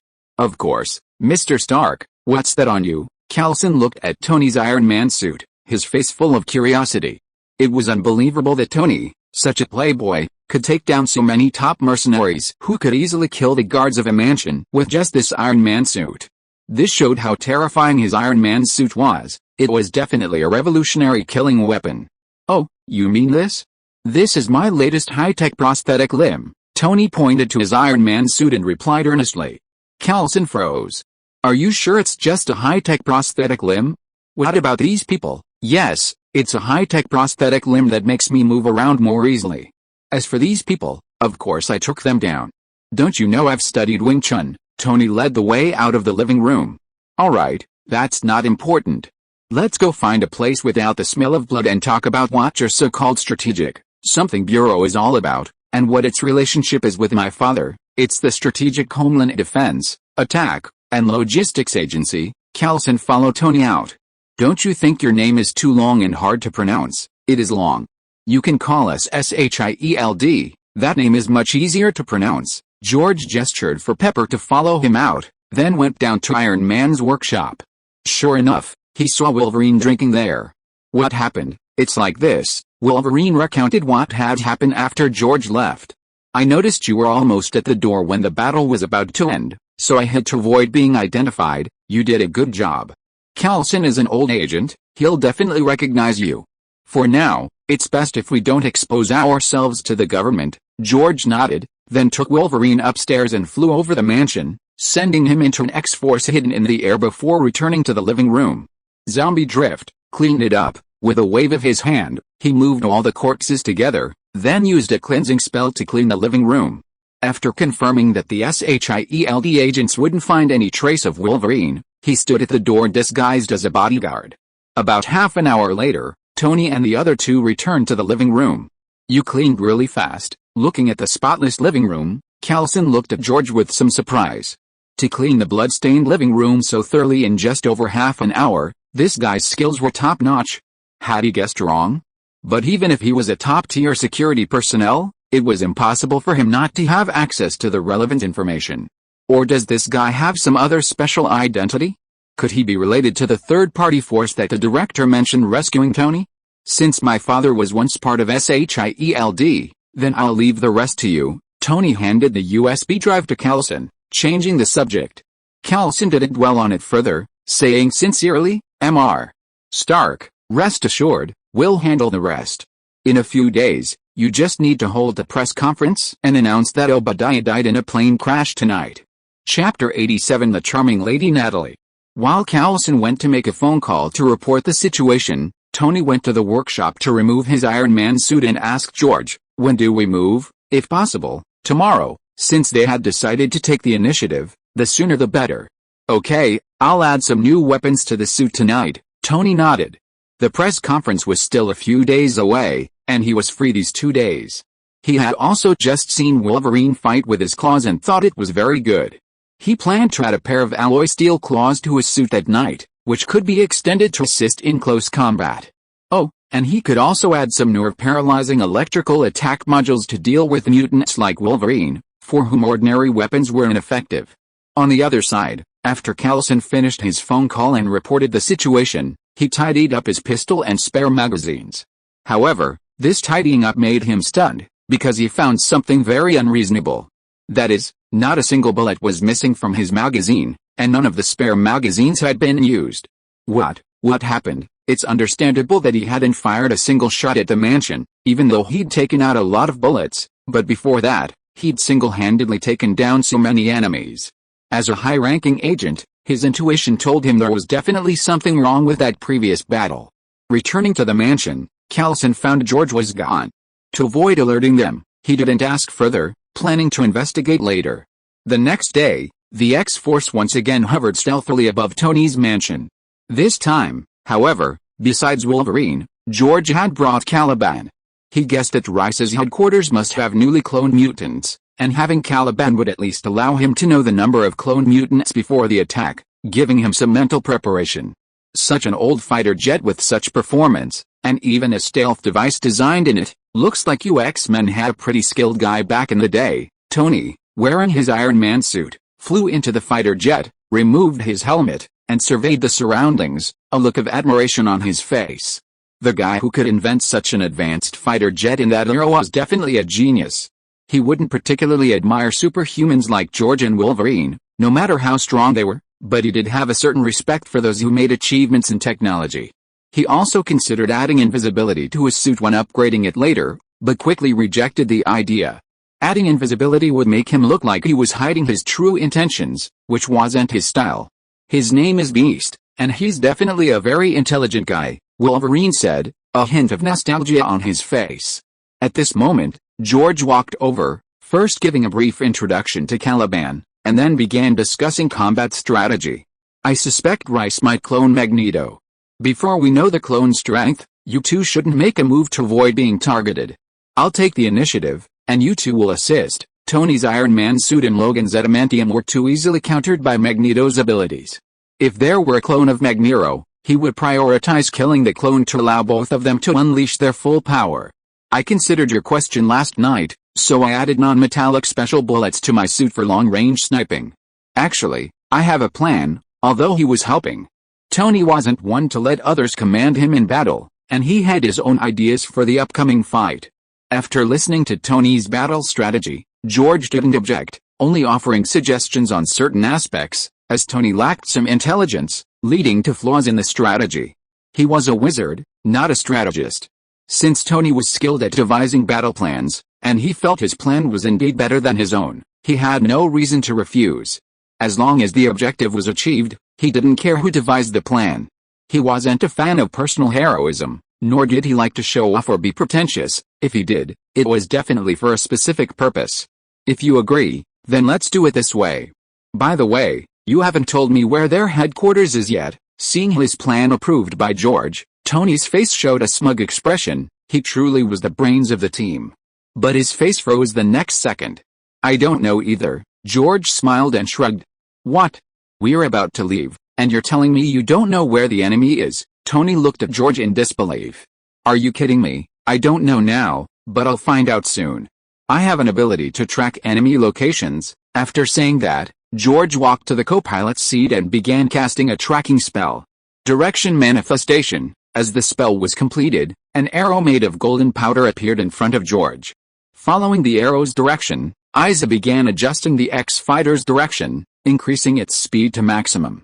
Tony, in the cockpit, looked at the golden arrow in front of George and couldn't help but exclaim, "Do all you mutants have so many superpowers?" If he remembered correctly, in the information about mutants, a mutant usually only awakens one ability, and two are extremely rare. But in his memory, George had shown 5 or 6 abilities.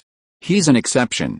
Aside from that guy who's been gagged, this is the first mutant I've ever seen with so many abilities. Wolverine shrugged.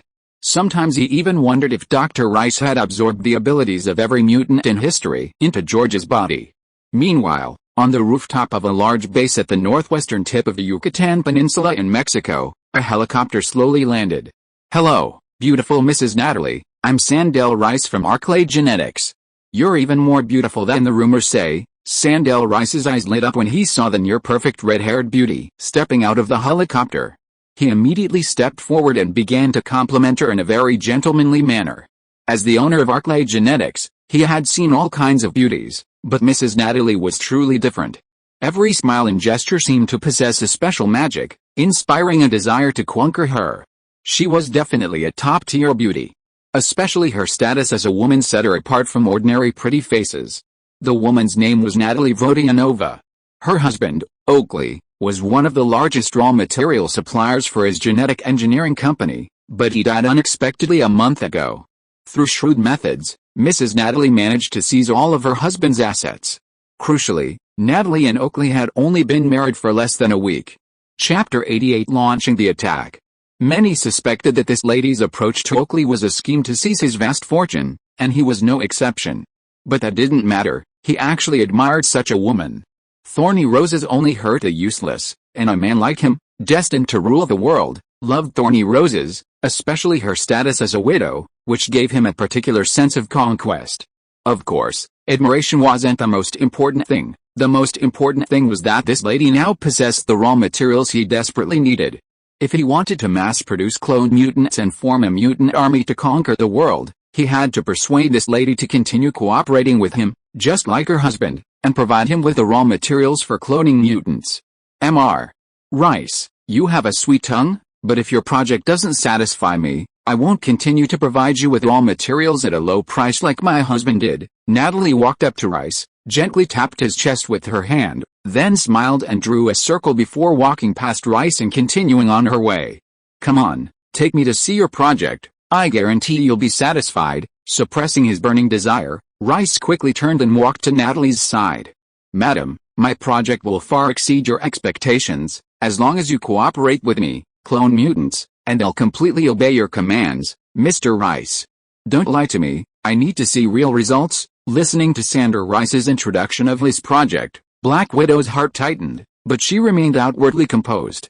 Indeed, Natalie was merely a disguise she used to approach Sander Rice. Her true identity was Black Widow, a senior agent of SHIELD. Her purpose in entering the base was to ascertain whether Sander Rice was truly researching mutant genes, and to what extent, and incidentally, to copy the research results and take them back with her. Half an hour later, in the center of the experimental base, Rice, beaming with pride, pointed to the 100 mutant clones in the nutrient tanks below and introduced them to Black Widow. Madam, look at these guys. They were once renowned mutants. Soon, they will become the most expensive and powerful weapons of war in the world. All nations and powers will willingly spend vast sums of money to purchase these weapons from me. I will become the world's largest arms dealer, and even the former Stark Industries will be trampled under my feet. Manufacturing mutant clones and selling them to other powers was his previous plan, but now he had long since changed it. He wanted to use these mutant clones to conquer the world. However, he wasn't stupid. He wouldn't tell Natalie, whom he had just met, about this final plan, even though he was very sexually attracted to her. He only needed to let Natalie know that cooperating with him would be a guaranteed profit in the future, and get a large amount of raw materials first. If Natalie agreed, that would be fine. If not, he would simply use a few more Professor X clones to brainwash her. This was actually his initial plan, to lure the lady to the base, brainwash her with his mind-controlling abilities to provide him with a large amount of raw materials. However, Natalie was too charming, and he wanted to see if he could conquer her himself. That would give him a great sense of accomplishment. I didn't expect Mr. Rice to be so talented. I like talented men. Black Widow turned her head with a seductive wink at Rice, who immediately straightened up and adjusted his white coat. So, madam, are you willing or not? Mr. Rice, you and my husband are very good friends, but to me, he's like a lighter. Black Widow didn't immediately agree to Rice's request. Instead, she smiled and took out a lighter from her pocket, lighting a cigarette. Rice asked somewhat doubtfully, why is he like a lighter? Black Widow placed the lit lighter in front of Rice, took a puff, and blew on it. It lights easily, and goes out with a blow. Dr. Rice looked at Black Widow's fiery red lips, and his body instantly felt hot. My power is absolutely indestructible, and beyond your imagination. Oh, if that's really the case, then I'd be very willing to cooperate with Mr. Rice on this project. Black Widow looked him up and down, a hint of disdain on her face, to better ignite his desire for conquest. I'm hungry, let's have lunch first. It wasn't a good time to act during the day. She needed to stall until night. Once she was alone with Rice that evening, she could extract the relevant information, obtain all the research results, and then escape in the helicopter she'd come in. Her mission would be complete. Of course, let's eat. We'll have a good chat tonight. Rice had already decided that he would use the best drug that night to show him what an inextinguishable flame truly meant. As a top expert in genetic research, cloning mutants and temporarily surpassing ordinary people was entirely possible. Although there would definitely be some side effects after using the drug, it seemed insignificant for the sake of a man's dignity. Over lunch, Black Widow, with her charm, had made Rice even more irresistible. In the afternoon, under the guise of a tour, he had Rice accompany him on a tour of most of the base, discovering the best escape routes and extracting a considerable amount of useful information. For example, Rice had previously used Mexican women as surrogates to create new mutants using mutant genes, but the attempt failed because the children were uncontrollable, and a group of mutants escaped and have yet to be captured. Just as Black Widow and Rice were about to finish touring the base, an invisible fighter jet arrived above it. "Looks like this is it." George stopped using the tracking spell and looked at the research institute below that read Leukemia Research and Treatment Center, knowing they had found the right place. Caliban, sense how many mutants are in this research institute, 101 in total. Caliban activated his ability and quickly got the result. This guy, he managed to create so many mutants in such a short time. George hadn't expected Sandel Rice to have such capabilities. Even if they were clones and didn't reach the original strength, 100 mutants would still be a formidable opponent. He could only be thankful he had initiated the attack, otherwise, any later and he might have faced 1,000, 10,000 mutant clones hunting him down. Let's proceed according to plan. With George's command, the X-Fighter's hatch opened, and Wolverine leaped out, extending his adamantium claws. He landed right at the base's gate, arrogantly roaring, "Sandra Rice, come out and die." The loud roar immediately attracted the attention of all the guards, and a fierce battle ensued. If you are listening to this novel on a channel other than Fanfic World, it means it was downloaded and re-uploaded without effort. We warmly invite you to visit our channel, Fanfic World. There you will find the original version of this story and many other novels of various genres. We look forward to seeing you dive into a world of incredible novels. Chapter 89: Magneto Clones. Tony's battle plan wasn't complicated. Wolverine would first expose himself and launch an attack, openly drawing fire. Since Wolverine was practically mortal, ordinary people were no match for him. If the mutants joined the fray, ordinary mutant clones couldn't defeat Wolverine. If they encountered a Magneto clone, Tony would take them down from a distance with non-metallic bullets. One would engage in close combat on the ground, the other in long-range aerial combat. While the base's attention was focused on the two, George, the most powerful and capable mutant, would secretly infiltrate the base, kill Sandra Rice, destroy the research data, and then emerge to fight alongside the two. Even if they ultimately lost and had to retreat, killing Sandra Rice and destroying all the research data would count as a success. George approved of this plan. With 101 mutants possessing diverse abilities, their combined powers, and the support of the base's guards, a direct assault was unwise. If he could capture Sandel Rice, his telepathic abilities and legilimency would allow him to access his memories, find and destroy all research data, preventing a repeat of the Rice 2.0 inches scenario. He didn't intend to use the research data to create clone mutants himself. Firstly, clone mutants lacked independent thought and relied entirely on computers for control. If they encountered enemies like Ultron or skilled hackers, they might be overpowered and become his enemies before the fighting even began. Secondly, developing and manufacturing clone mutants was no simple task. Even with all the research data, he would still need to build a proper research facility. A research facility required time and effort, otherwise, other forces could easily steal his work. He'd rather use that energy to improve his own magic. His goal today was to completely eliminate the Rice threat, kill all mutant clones, and publicly destroy all related technologies. He would secretly retain a copy of the data for future use. For example, if he needs a core, he can clone some of Phoenix's hair. Since it's not the original's hair, the clone should still have some effect, perhaps even better than Professor X's. Inside the experimental base. "Boss, Wolverine Logan has broken in." Commander Donald rushed over in a panic, causing Rice to frown. "What's there to panic about? Just a Wolverine, what's there to be afraid of?" It was indeed surprising that Wolverine Logan could find this place and launch an attack. But what was there to fear about a mere Wolverine, a guy who only recovers some strength with drugs? Besides, with a beautiful woman right beside him, it would only make him look inferior. "No, boss, look for yourself." Commander Donald handed Rice a tablet. Rice looked at the screen, his pupils shrinking instantly. "He's recovered." The tablet was connected to the base's monitoring system, and the young Wolverine on the screen was fighting the base's guards. It was called a fight, But it was practically a one-sided massacre. No guard could stop Wolverine at his peak. Modern firearms are useless against Wolverine. Once he gets close, it's game over. Even with rocket launchers, at most he'll just lie on the ground for a while, and even then, they don't always hit him. If the guards were to bravely stand in his way, they might be able to cause some trouble for Wolverine. But the guards are only human, and when faced with someone as unkillable as Wolverine, their morale collapses quickly, causing the defense line to crumble at an alarming rate. That's why Donald is so panicked. If they don't take action soon, Wolverine will be right there with them. Mr. Rice, it seems your base is in trouble.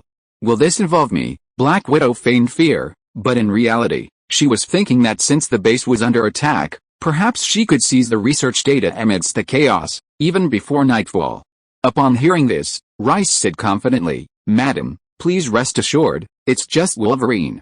Please go to my room and rest.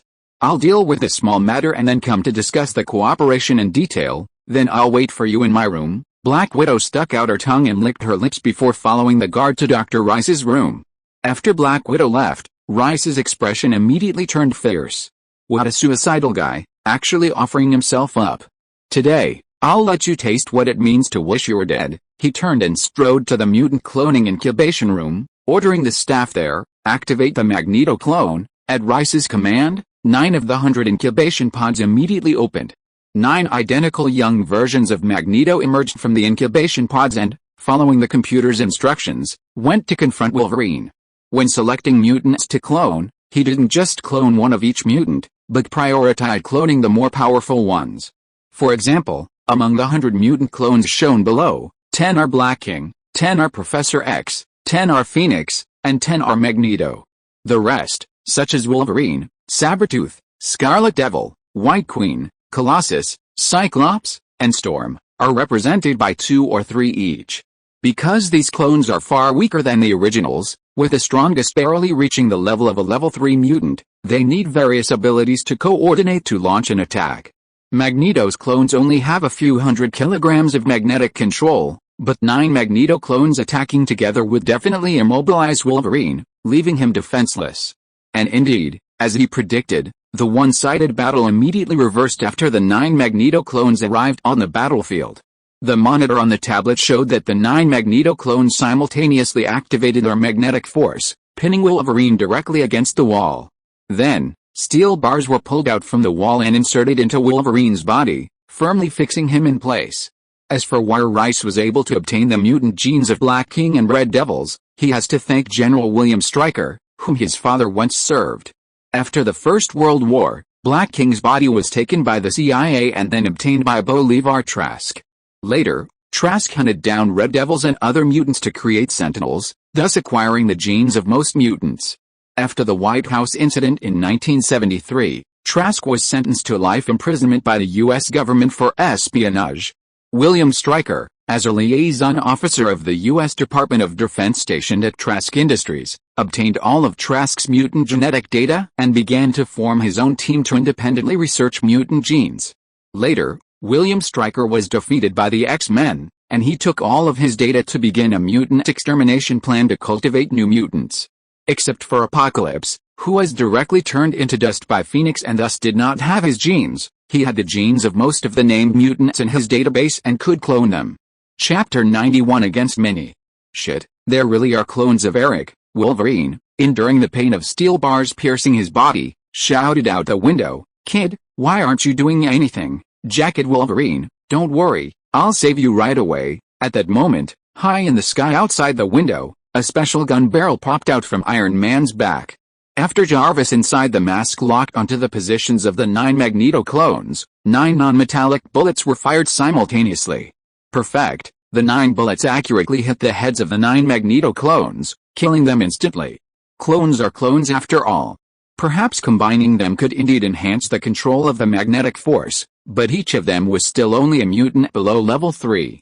If Magneto himself were here, even if Iron Man was hiding so far in the sky, he could still control him, and Iron Man would not have had the chance to fire non-metallic bullets. Even if he was attacked, he could immediately use the magnetic force to gather steel in front of him. It's like the combined strength of 9 children might be comparable to that of a strong man, But 9 children trying to fight a strong man would have no chance. How could this be? And what is that thing? Seeing the 9 Magneto clones on the tablet being shot down simultaneously, and a robot-like object entering the base through the window and freeing Wolverine from his steel restraints, Rice was somewhat bewildered. But then he thought about it and understood. Even if Wolverine was incredibly strong, he wouldn't be foolish enough to storm their base alone. He must have had extra help, perhaps even Subject 757. Except for Clone 101, activate all other mutant clones. Leave 1 in each category, and the rest go out and take down Wolverine, Subject 757, and that robot. Just as the mutant clones stood up from their nutrient tanks and rushed towards Wolverine and Iron Man's location, George also circled around and infiltrated from the back of the base. Footprints revealed, freeze all, alive open, petrify all. Upon entering the base, George used his second tracking spell. Compared to the previous tracking spell, which could only display direction, this one could display the target's footprints, accurately tracing their location through the footprints on the ground. When he encountered a monitored area, he used the freezing spell to temporarily freeze the surveillance footage. When he encountered a high-tech password fingerprint door, he used the unlocking spell to open it. When he encountered the base's guards, he used the body-binding spell to immobilize them, then manipulated a blade to slit their throats, killing them instantly without leaving any survivors. He proceeded almost unimpeded, and without the other party noticing, he quickly arrived at a hall larger than a warehouse, where he saw Sandel, Rice and Donald standing on a high platform above. Bang! He raised his hand and fired a shot, the bullet arcing through the air and accurately hitting Donald's head. He needed to read Rice's memories to obtain all the research data, so Rice couldn't be killed yet. Instead, he killed Commander Donald first. Poor Donald was still dreaming of leading an army of mutant clones to avenge himself on George and his men, but he was shot dead by George before he even saw them. "Hello, Dr. Rice," George greeted Rice with a smile as he flew to the platform. "It's you. How do you have angelic abilities, Rice?" Seeing Donald's head blown off, immediately retreated behind the surrounding guards. He recognized Subject 757, of course, and knew that this guy was skilled at using magnetism to control bullet trajectories for attacks, but he didn't remember adding angelic mutant genes into this guy's body. "Kill him." Before George could answer, Rice gave the order to kill. At this moment, he felt the answer wasn't important. Once he killed Subject 757 and studied his body, he would naturally know what was going on.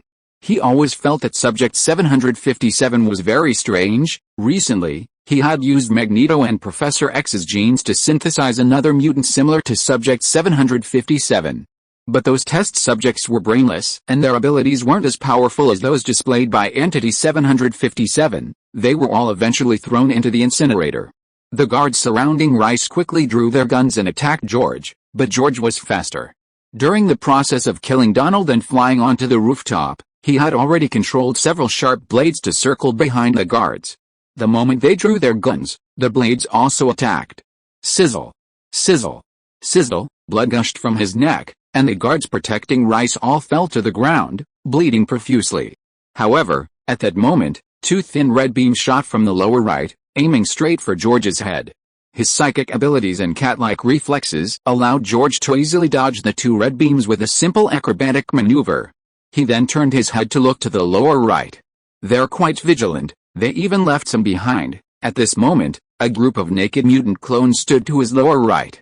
These were the younger versions of Magneto, Professor X, Phoenix, Storm, and other clones that Rice had left behind as a precaution. The one who just ambushed George was Cyclops, but compared to the real Cyclops' red shockwave, this clone was far inferior. Turning back to Rice, he found himself teleported behind the group of mutant clones below by Red Devil.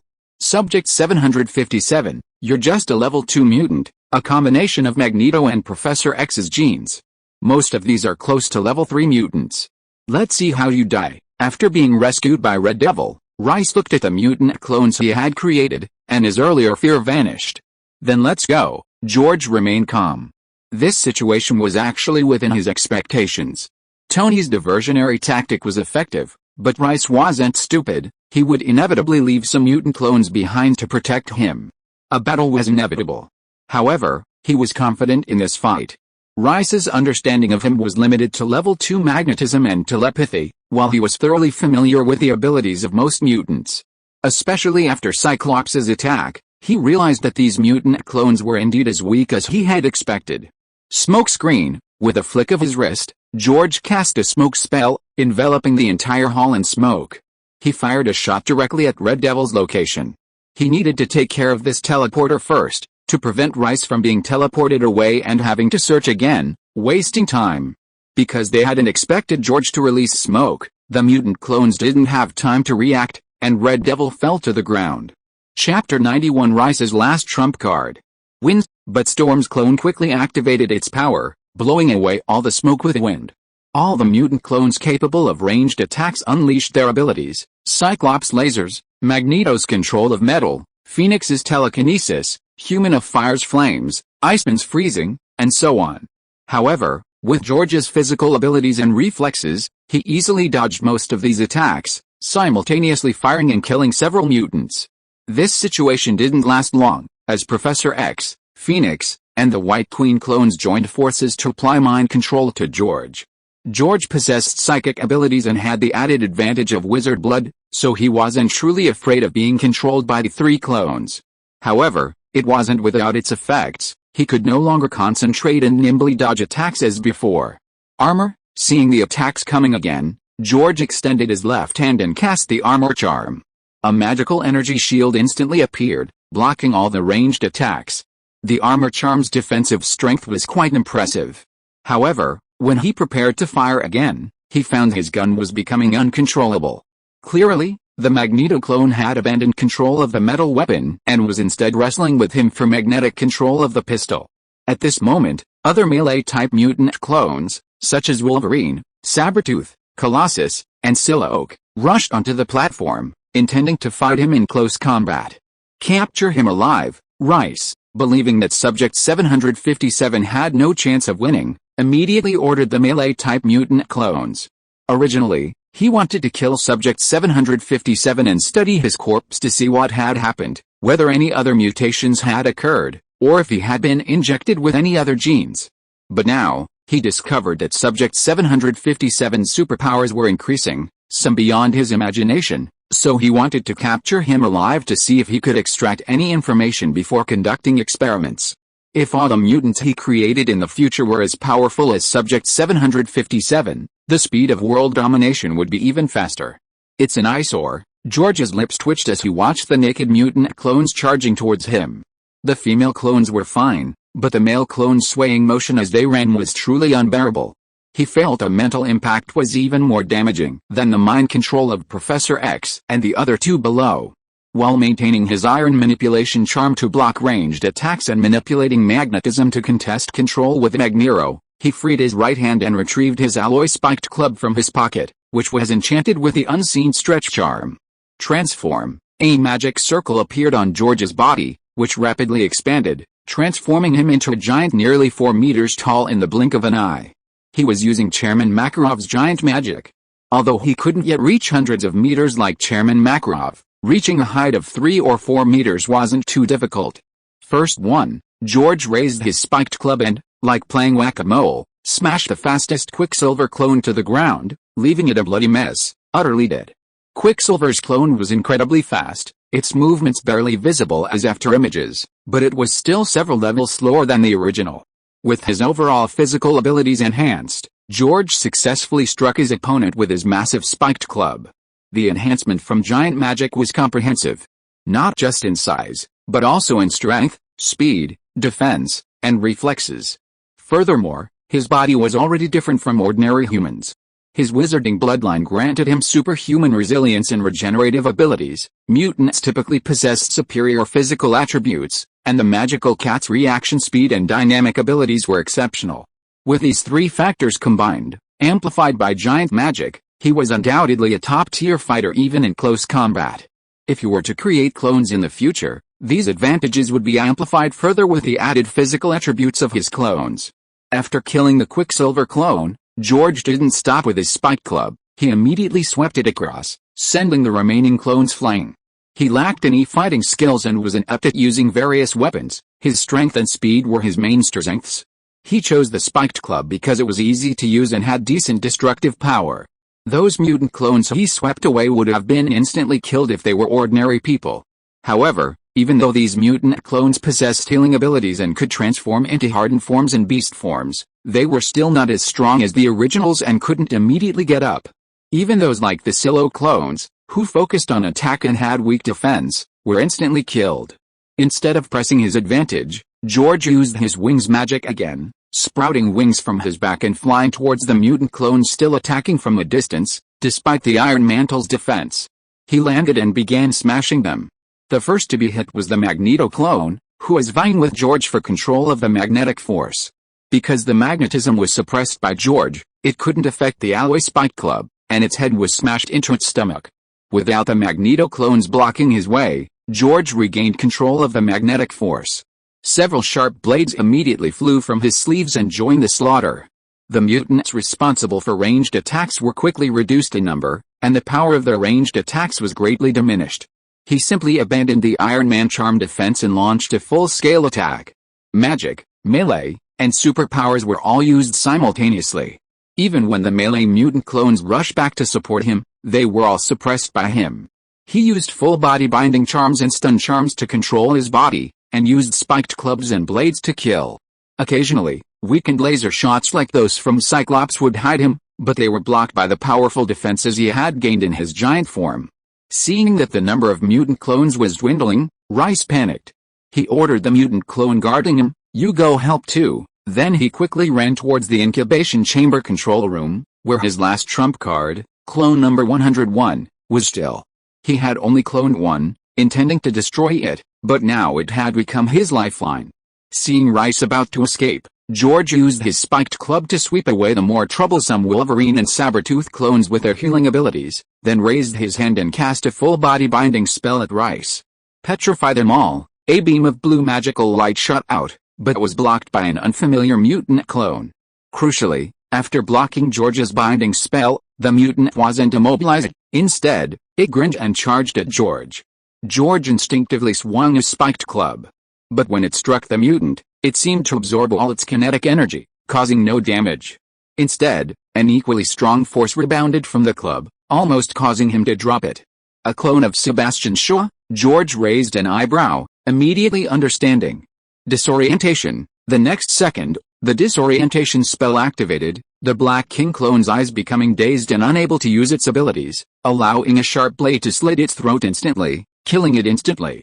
Chapter 92 Tracking Black Widow. Black King is an extremely powerful mutant, even his clones are far superior to ordinary mutant clones. He possesses the ability to absorb various forms of energy and transform and release it into incredibly powerful attacks. Whether it's technological bombs, missiles, or even nuclear weapons, physical melee attacks, or magical and energy-based attacks, he can absorb them all. However, he is not without weakness. He is vulnerable to mind control. It was to overcome this weakness that he created a helmet capable of defending against mind control, which later became Magneto's signature helmet. Without this helmet, he would be utterly powerless against Professor X, but with a helmet, very few in the world could kill him. The Black King clone here doesn't have the helmet, and while George's mind control isn't strong enough to immobilize his opponent, and he doesn't know the Imperious Curse or other mind control magic, he does know the Confusion Charm. The Confusion Charm can cause mental confusion and is also a type of mind control magic. He actually felt that the Black King clone's absorption ability was far inferior to the real Black King. He figured if he hit him a few more times with his spike club, the clone wouldn't be able to withstand it all. But that would be too time-consuming. The Confusion Charm was much easier. Confused, he fired another spell at Rice, but this time it failed again because the younger version of the Professor X clone blocked his way. Of course, the Professor X clone couldn't absorb magical power and immediately fainted. George, who had originally intended to kill him, suddenly remembered something. With a thought, he grabbed the unconscious Professor X clone and stuffed it into his pocket, which he had expanded using the unseen stretch charm. If he remembered correctly, Professor X possessed the ability to transfer his consciousness. After being killed by Phoenix, his consciousness had transferred to his twin brother, who was in a vegetative state. This younger version of the Professor X clone should, in theory, be easier to transfer his consciousness to compared to his twin brother. Although, Due to physical limitations, he might never reach the level of a level 4 mutant again. At least he would have a young and healthy body and wouldn't have to be in a wheelchair anymore. He could better help him manage the superpowered skull that might exist in the future. He collapsed, the third spell was cast, and yet another mutant clone stepped in front of him. The controller within the mutant clone contained Rice's highest command, to protect him. So when he was in danger, these mutant clones would rush to his aid, one after another, without hesitation, even at the cost of their lives, their most loyal subordinates. I didn't expect you to have so many abilities, but it's useless now. You'll become an ordinary person. I'll study your body and create countless clones as powerful as you to conquer the world for me. Because of the mutant clone's relentless sacrifice, Rice finally reached the control panel of the nutrient tank and pressed a button. George's power was beyond his expectations, filling him with both fear and excitement. Make me an ordinary person? How naive! George smashed the Phoenix clone in his path into pulp, then casually cut off a lock of Phoenix's hair with a razor blade and pocketed it. Ready-made one core material, saving him the trouble of researching cloning later. He certainly couldn't let it go. As for Rice's final trump card, he already had a guess in his mind. That trump card was effective against other mutants, even the original Black King, Magneto, and Professor X, but it really had no effect on him.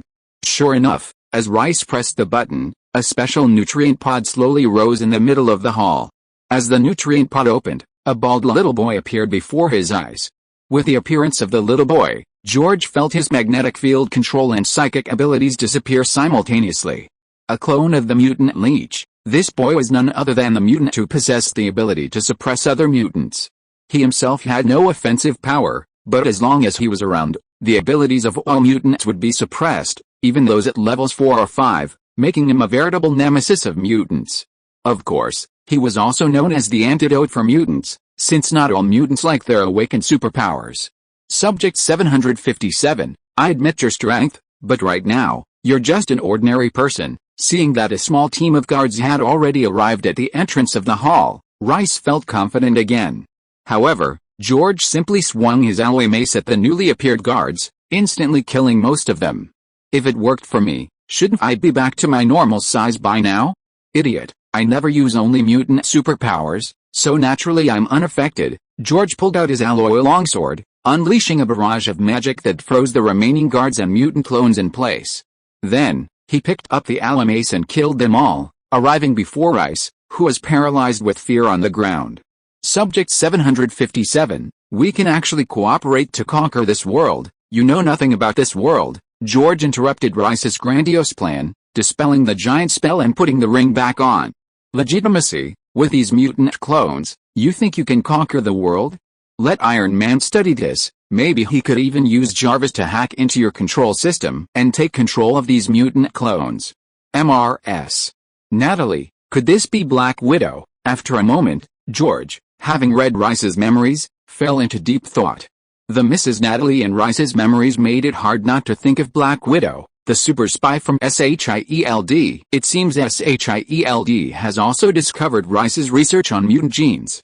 We can't let Black Widow get the research data. George stood up and detonated the grenades on the guards' waists, destroying the entire hall.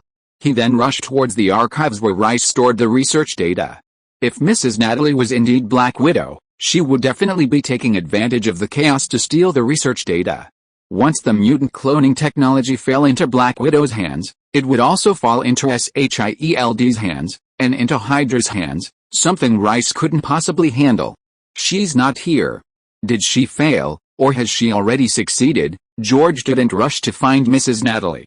Instead, after backing up all the technical data from Rice's lab, he destroyed the entire archives. After doing all this, he began to chant the tracking spell. Footprints revealed. At this moment, his thoughts were no longer on Sandel Rice, but on Natasha Romanoff, the Black Widow's real name. A line of footprints appeared before him, extending out of the archives room. Chapter 93 feels good. On the base rooftop, Black Widow, already dressed in a black, form-fitting combat suit, boarded the helicopter parked there and began to slowly take off. She had successfully obtained all the research data and was now taking advantage of the chaos at the base to escape and bring it back to SHIELD. Hawkeye can lead the cleanup later. She had gathered too much intelligence here today, not only about Rice's clone mutant weapon program, but also about the now young Wolverine and a group of mutant children hiding in New York. However, just as she took off, a figure with snow-white wings suddenly appeared in front of the helicopter. Flavoid, George cast a transformation charm on the helicopter's rotor bearing. Under the effect of the transformation charm, the mechanical bearing immediately transformed into solid rock, the rotor jammed and stopped rotating, and the helicopter crashed back onto the rooftop. His transformation charm couldn't transform the entire helicopter, but transforming a single part was no problem. Intricate machinery often only needs one part to disable it. You're fast. Before the helicopter had even fully crashed, Black Widow sensed something was wrong and jumped onto the rooftop, nimbly attempting to escape downwards. But for George, this didn't deter him. He accelerated and flew in front of Black Widow, blocking her path on the rooftop. Black Widow, the renowned senior agent of SHIELD, please hand over those copied research materials. You're not one of Rice's people, but Wolverine's ally. Black Widow slightly raised her right hand, revealing her widow's sting. If you're Wolverine's ally, then we're not enemies. Our goals are the same, to destroy Rice's plan. Judging from the ongoing explosions in the distance, the base invasion wasn't over. Rice was probably too busy dealing with its own problems to notice she had copied the research materials and sent people specifically to hunt her down.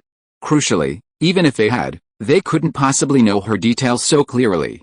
Therefore, the person with wings, using superpowers to crash the helicopter, was most likely Wolverine's ally. Since our goals are aligned, please hand over the research data. This technology for cloning mutants must be destroyed.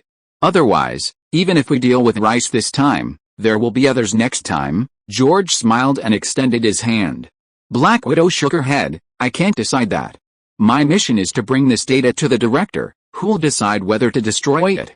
But please trust SHIELD. Whatever decision we make, our ultimate goal is to protect this world. If you don't believe me, you can come to SHIELD with the Wolverine.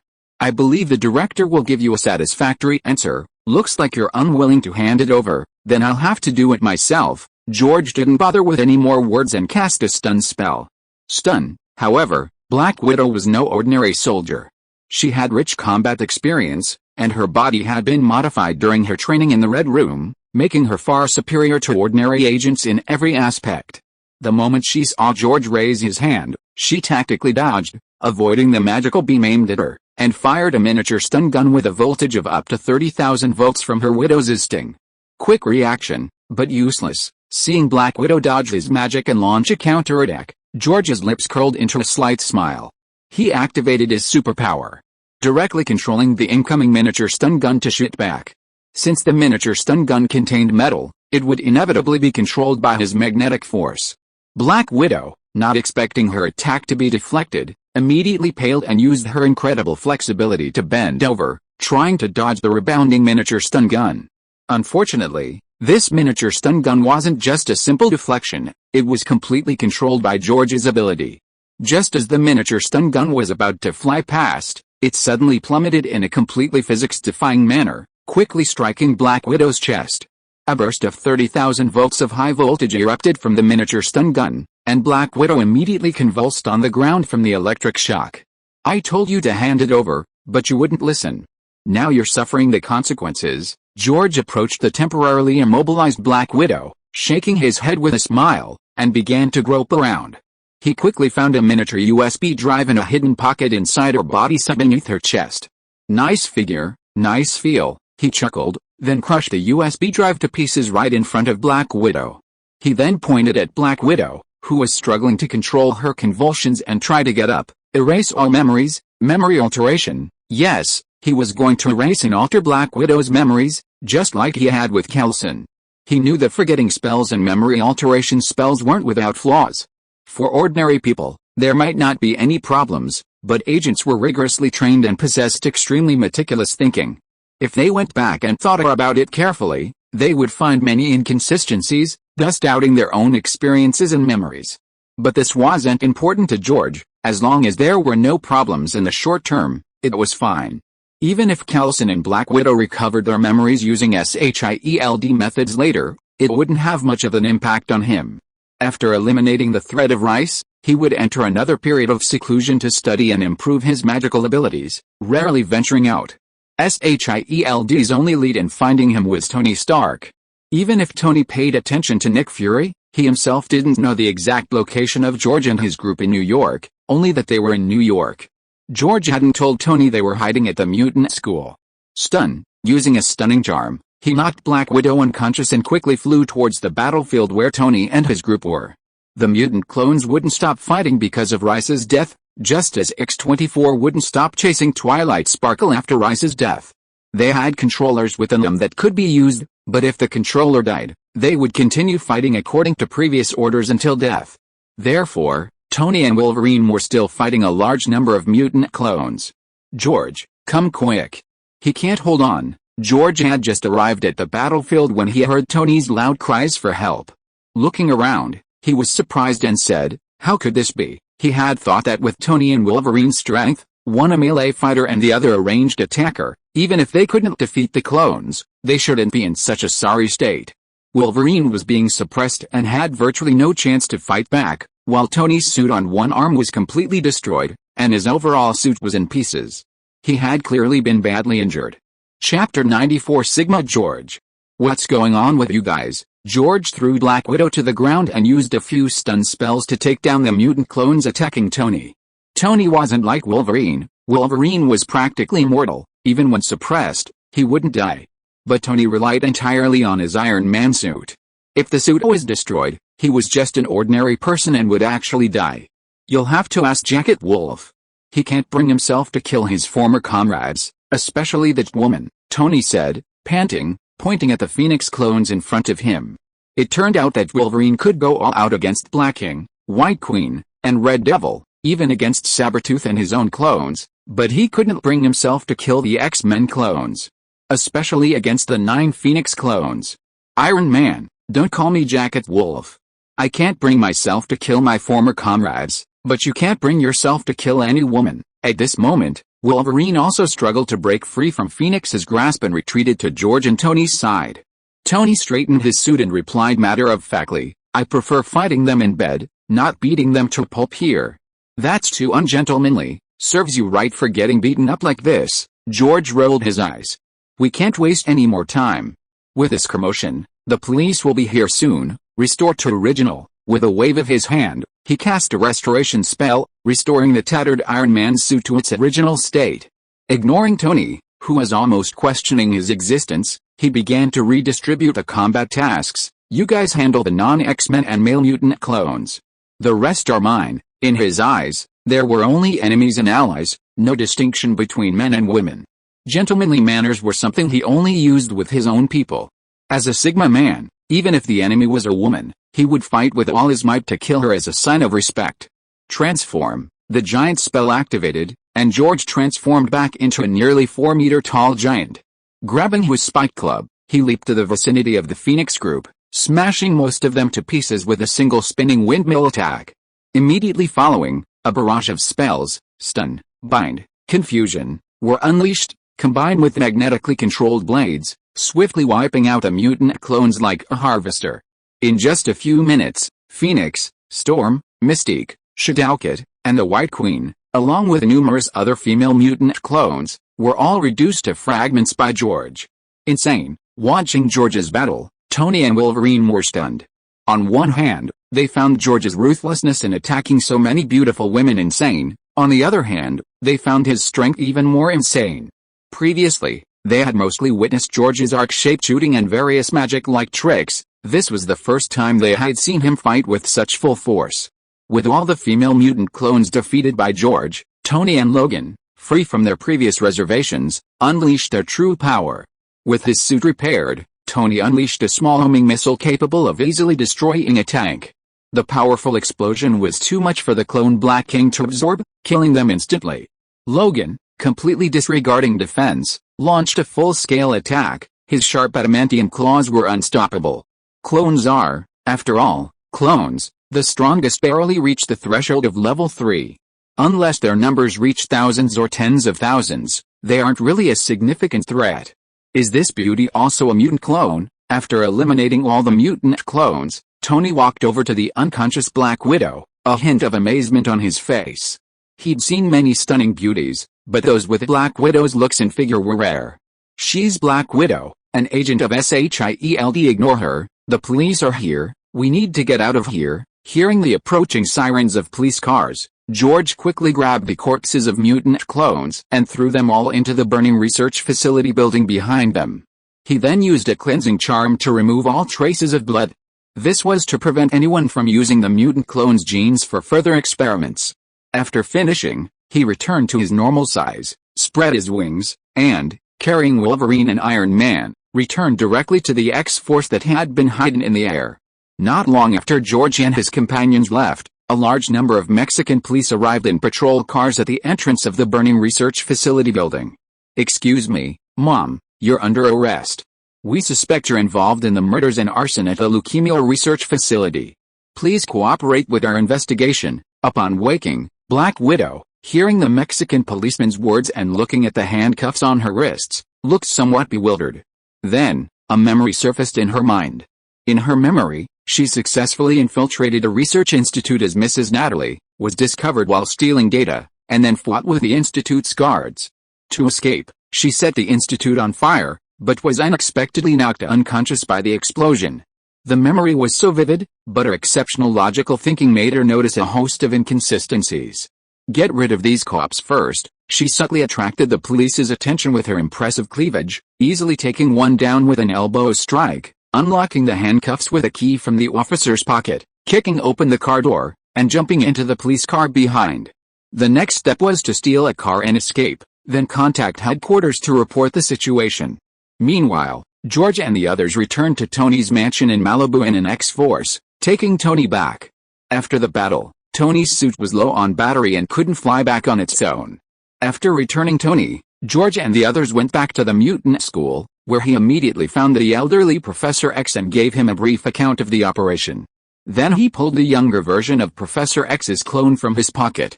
"So, Professor, can I transfer my consciousness into this body?" "It's possible, but I don't really want to do it," Professor X sighed. "I was destined to die. I'm still alive only to do something for these children." When his memories returned, he had contemplated suicide. He hadn't died because the school needed a qualified teacher. Hearing Professor X's words, before George could even begin to persuade him, Wolverine excitedly grabbed Professor X's shoulders. "Charles, pull yourself together. A healthy body is essential for teaching the children well. With your current condition, you'll be sleepy after just a few lessons. If you want to make up for lost time, living is far better than dying. Death is just an escape. You should understand this better than I do." Under Wolverine's persuasion, Professor X finally agreed to transfer his consciousness into the younger clone. Chapter 95 Divine Sword Without Shadow Curse. That evening, Professor X transferred his consciousness, shedding his wheelchair-bound, aging body and gaining a new lease on life in a younger clone. However, as George had predicted, his psychic abilities were significantly weakened due to the clone's limitations, but because of his own powerful will, he still possessed the combined abilities of a level 3 mutant. "Professor, I need you to use your brainwave amplifier to find some people for me during your breaks from teaching the children." "What kind of people?" Feeling his younger body, and as if his mindset had become younger as well, Professor X stood up, trying to gradually familiarize himself with walking like a normal person. George explained, "Find some children with special abilities, and then we'll try to recruit them to our school." He explained his plan to transform the mutant school into a superpowered school. After listening, Professor X pondered for a long time before nodding heavily. "You're right. Perhaps when I first coined the term mutant, I already separated us from humans, which led to so many subsequent problems. This is for the best. Removing the mutant label will allow future children to truly integrate with humanity." At this moment, he felt an increased sense of responsibility. Perhaps his perspective should be broader. It wasn't just about mutant children, but also about children with awakened superpowers who faced the same challenges. And there are also adults with special abilities. Schools need teachers for them too, George continued after a moment's thought. Professor X hesitated. "With my current abilities, even with a brainwave amplifier, I can't search the entire world. The maximum range is probably no more than New York, so the results might not be as good as you expect." "That's all right, take your time." George wasn't surprised. This step was just a side issue, not his main focus. Even if the professor only found one person a year, it wouldn't be unacceptable. Once he became powerful and the school became famous, people would naturally come seeking his help without the professor having to search. After his conversation with Professor X, George focused intently on studying magic, ignoring everything else. Meanwhile, back at his mansion, Tony experienced the thrill of fighting in his Iron Man suit, further modifying it and embarking on his superhero journey. Whenever news reports of terrorist activity surfaced, he would appear in his Iron Man suit, taking down the terrorists under the flashing cameras. In just a few days, he became the world-famous Iron Man. Crucially, he disobeyed SHIELD's orders to conceal his identity, openly revealing it at a press conference. Of course, none of this affected George. He remained focused on studying and researching magic. In the Harry Potter world, at Hogwarts, George was in a very good mood today because Snape had agreed to formally teach him several spells he had invented, including the Shadow Step Charm, which he most desired to learn. In the Slytherin headmaster's office in the basement, Snape looked at George standing before him and said, "George, you are the most talented student I have ever encountered in my teaching career. You are exceptionally excellent, and I am very pleased with you." As the headmaster of Slytherin, he did not hold back in praising George, this rising star of Slytherin. George, as a Slytherin student, replied in a very Slytherin manner, "Thank you for your praise, Headmaster. I will continue to excel and lead Slytherin to become the best of the four houses, bringing glory to Slytherin." At this moment, humility seemed insincere, and based on his understanding of Snape over this period, Snape should prefer his previous remarks. Sure enough, upon hearing George's reply, Snape forced a rare smile, though it was more like a grimace. "Indeed, glory always belongs to Slytherin, and I believe in you. That's why I called you here today. I intend to teach you a few spells I created myself. I wonder if you'd be willing to learn." Dumbledore had spoken to him before, telling him to pay close attention to George, as the boy resembled Voldemort in some ways, and to guide him carefully to prevent him from going astray. He had long been aware of Dumbledore's concerns. He could see through George's cleverness, but he didn't think it was a bad thing. Slytherin should be like that, should they act like the reckless Skyfinders? As for George resembling Voldemort, there were indeed some similarities, but he felt that George was more like him in essence than Voldemort. George's excellence, politeness, being loved by all teachers and students, and thirst for magical knowledge were all very similar to Voldemort's, and his background was equally tragic. However, as Voldemort's most trusted subordinate, he knew that Voldemort's thirst for magical knowledge wasn't genuine, but rather driven by a strong purpose and a biased mindset. But George was different in this respect. After several tutoring sessions, he felt that George's pursuit of magic was the same as his own when he was in school, pure, simply wanting to learn and explore magic. More importantly, he discovered that George didn't have any extreme thoughts about his birth. On the contrary, he was quite open-minded. Of course, people are good at disguising themselves, and perhaps even he couldn't see through George's disguise. As a natural legilimency user, George wouldn't be able to detect anything even if he used the legilimency charm. Besides, he couldn't very well use the legilimency charm on his best student. So it was precisely for this reason that he wanted to teach George his own unique magic, to properly guide and instruct him, so that George wouldn't go astray. Yes, very much so. Hearing Snape's words, George nodded quickly without hesitation. Only a fool would refuse. The Shadow Step Charm was one of the spells he most wanted to learn. It attacks silently, making it almost impossible to dodge, and crucially, it had a curse property that normal healing spells couldn't cure. A specific anti-curse was required to remove the curse and heal. If he could learn it, it would be his strongest offensive magic besides giant magic. He estimated that even Wolverine, after being hit by his Divine Strike curse, wouldn't be able to heal his wounds with his healing factor. There was also the Upside-Down Bell curse, which was different from the levitation and teleportation curses. Normal wizards, if hit by levitation or teleportation spells with similar effects, could easily break the curse with a common dispelling spell. However, if hit by the Upside-Down Bell curse, unless the antidote was known, it couldn't be broken with a common dispelling spell. The wizard would have to wait for the spell's effect to wear off before landing again. If you are listening to this novel on a channel other than Fanfic World, it means it was downloaded and re-uploaded without effort. We warmly invite you to visit our channel, Fanfic World. There you will find the original version of this story and many other novels of various genres. We look forward to seeing you dive into a world of incredible novels. Chapter 96. Who is the true successor of the secret chamber? Alright, things haven't been peaceful at school lately.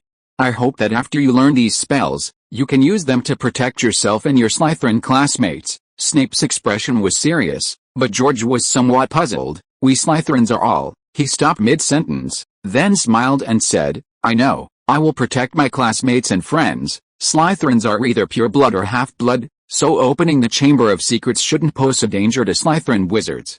Therefore, Snape's words must have another meaning. After a little thought, George roughly guessed the reason. It was simple. Snape hoped that after George learned these spells, if he happened to encounter other young wizards from other houses, especially if Harry was in danger, he could help. Snape disliked Harry very much because Harry resembled James, who had bullied him years ago. But he also had to protect Harry's safety because Harry was Lily's beloved child. Dumbledore wouldn't tell Snape everything. In Snape's view, the Chamber of Secrets being open at this time posed a danger to both the Muggle-born wizards and Harry. This was why he assisted the nasty Lockhart in instructing the young wizards on dueling techniques. While Snape wasn't as impartial as McGonagall, as a Hogwarts teacher, he also had a heart to protect all his students, including the Muggle-born wizards. However, Snape certainly wouldn't reveal this. Snape knew he was friends with Harry and Hermione, and they often studied together. If they encountered danger, his knowledge of the sleight of hand charm would be of great help. Days passed, and George devoted most of his free time to learning the sleight of hand charm and the upside-down bell charm. Hogwarts remained peaceful during this period. No more petrification incidents occurred because Voldemort's diary was now in Harry's possession. However, on the Sunday of the second week of school, Harry, Hermione, and their friends found George again in the library with a diary, telling him about the results of their communication with the diary the previous week. So you suspect Hagrid is the heir to the Chamber of Secrets and released the monsters inside? George asked, somewhat amused. We've known for a long time that Hagrid was expelled from school. The attacks must have stopped after he was expelled. Otherwise, Riddle wouldn't have won the prize. Harry looked troubled. He least wanted to believe this answer, but all the evidence pointed to Hagrid. Hagrid had always had a fascination with large monsters, even trying to feed a dragon in the cabin last year, and there was also the three-headed fluffy guard in the Philosopher's Stone. We think maybe he just didn't want the monster to be kept locked up, and didn't expect it to kill anyone, Ron added. George looked at Hermione, who was looking down. We don't really believe it either, so we came to ask for your opinion. I know you often go to the cabin to see Hagrid. To be honest, it couldn't be Hagrid, George said confidently. The three children's eyes immediately lit up. Why? Firstly, Slytherin wizards highly value bloodlines. He wouldn't choose a wizard with giant blood as his successor. Secondly, since Dumbledore trusts Hagrid, it means Dumbledore doesn't believe Hagrid was responsible for what happened back then. Finally, we can't just take what the diary says for granted. Who knows if the scenario he fabricated is real? Maybe he himself is the successor and is deliberately framing Hagrid, George suggested unhurriedly. I suggest you ask Hagrid directly, or if you're too embarrassed to ask, I can ask for you. Although he hoped the Chamber of Secrets incident would escalate, he didn't want Hagrid to be implicated like in the original story, spending months in Azkaban. Azkaban, where one's emotions are drained by Dementors every day, is as cruel as being constantly tortured by the Crusade's curse. Hagrid is a simple-minded and good person who has taught him a lot of useful knowledge in the past 6 months. Compared to Dumbledore, he prefers people like Hagrid. Even if Hagrid doesn't go to Azkaban, Dumbledore will still be expelled from school for a while as long as the Chamber of Secrets remains unresolved, so it's not a conflict. Besides, clearing Hagrid's name could reduce Dumbledore's suspicion and win him some goodwill. Yes, George, you're right. If Hagrid were truly the heir to the Chamber of Secrets, Dumbledore wouldn't trust him so much. Hearing George's explanation, Harry's mood immediately improved. Ever since the evidence pointed to Hagrid as the likely heir to open the Chamber of Secrets, his mood hadn't been good. We really shouldn't pretend we don't know, otherwise, if another attack happens, Hagrid might be arrested again. George, let's go ask Hagrid. Hermione also thought George made sense. Ron scratched his head. Okay, hopefully it'll be a pleasant visit. He was already imagining how awkward it would be when they asked Hagrid if he had recently let out any of that savage, hairy creatures from the castle. So that afternoon, they went to Hagrid's hut. Why didn't you tell me beforehand? I could have made you some rock cakes. Hagrid, who was dealing with a mole at the school gate, was overjoyed to see George and his companions. Harry, and the others looked at Hagrid nervously and said, "Hagrid, we've come to ask you. Seeing the three hesitate for a while, unable to get the question out, George spoke up for them. "It's like this, Hagrid, we learned that you were expelled from school because the monster that opened the Chamber of Secrets led to Myrtle's death. We wanted to ask you what really happened." "Oh, that's what it was," Hagrid sighed. "I didn't want to bring it up again, but now that the Chamber of Secrets has been reopened and there have been 2 attacks, I think I should tell you properly. I didn't open the Chamber of Secrets back then, I was framed." Hagrid then recounted the whole story. Back in 1943, when Hagrid was still a student, he received an egg of an 8-eyed spider from a traveler. He secretly hatched it and raised it at Hogwarts, naming it Aragog. Later, the Chamber of Secrets was opened, and a student named Myrtle was murdered. Everyone except Dumbledore believed that Hagrid had opened the Chamber of Secrets and released the 8-eyed spider to attack Myrtle. Only through Dumbledore's intervention was Hagrid spared from being sent to Azkaban, and instead expelled to become the gamekeeper. Chapter 97. Passing through a sea of flowers, not a single petal clings to me. "So, you sent that 8-eyed spider named Aragog to the Forbidden Forest?" Harry pressed. Hagrid nodded.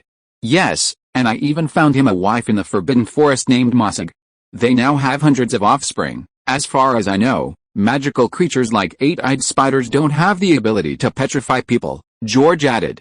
Hermione pondered for a moment and said, "Since Aragog is in the Forbidden Forest, the monster that came out of the Chamber of Secrets to attack the students isn't an 8-eyed spider, and the attack back then couldn't have been Hagrid.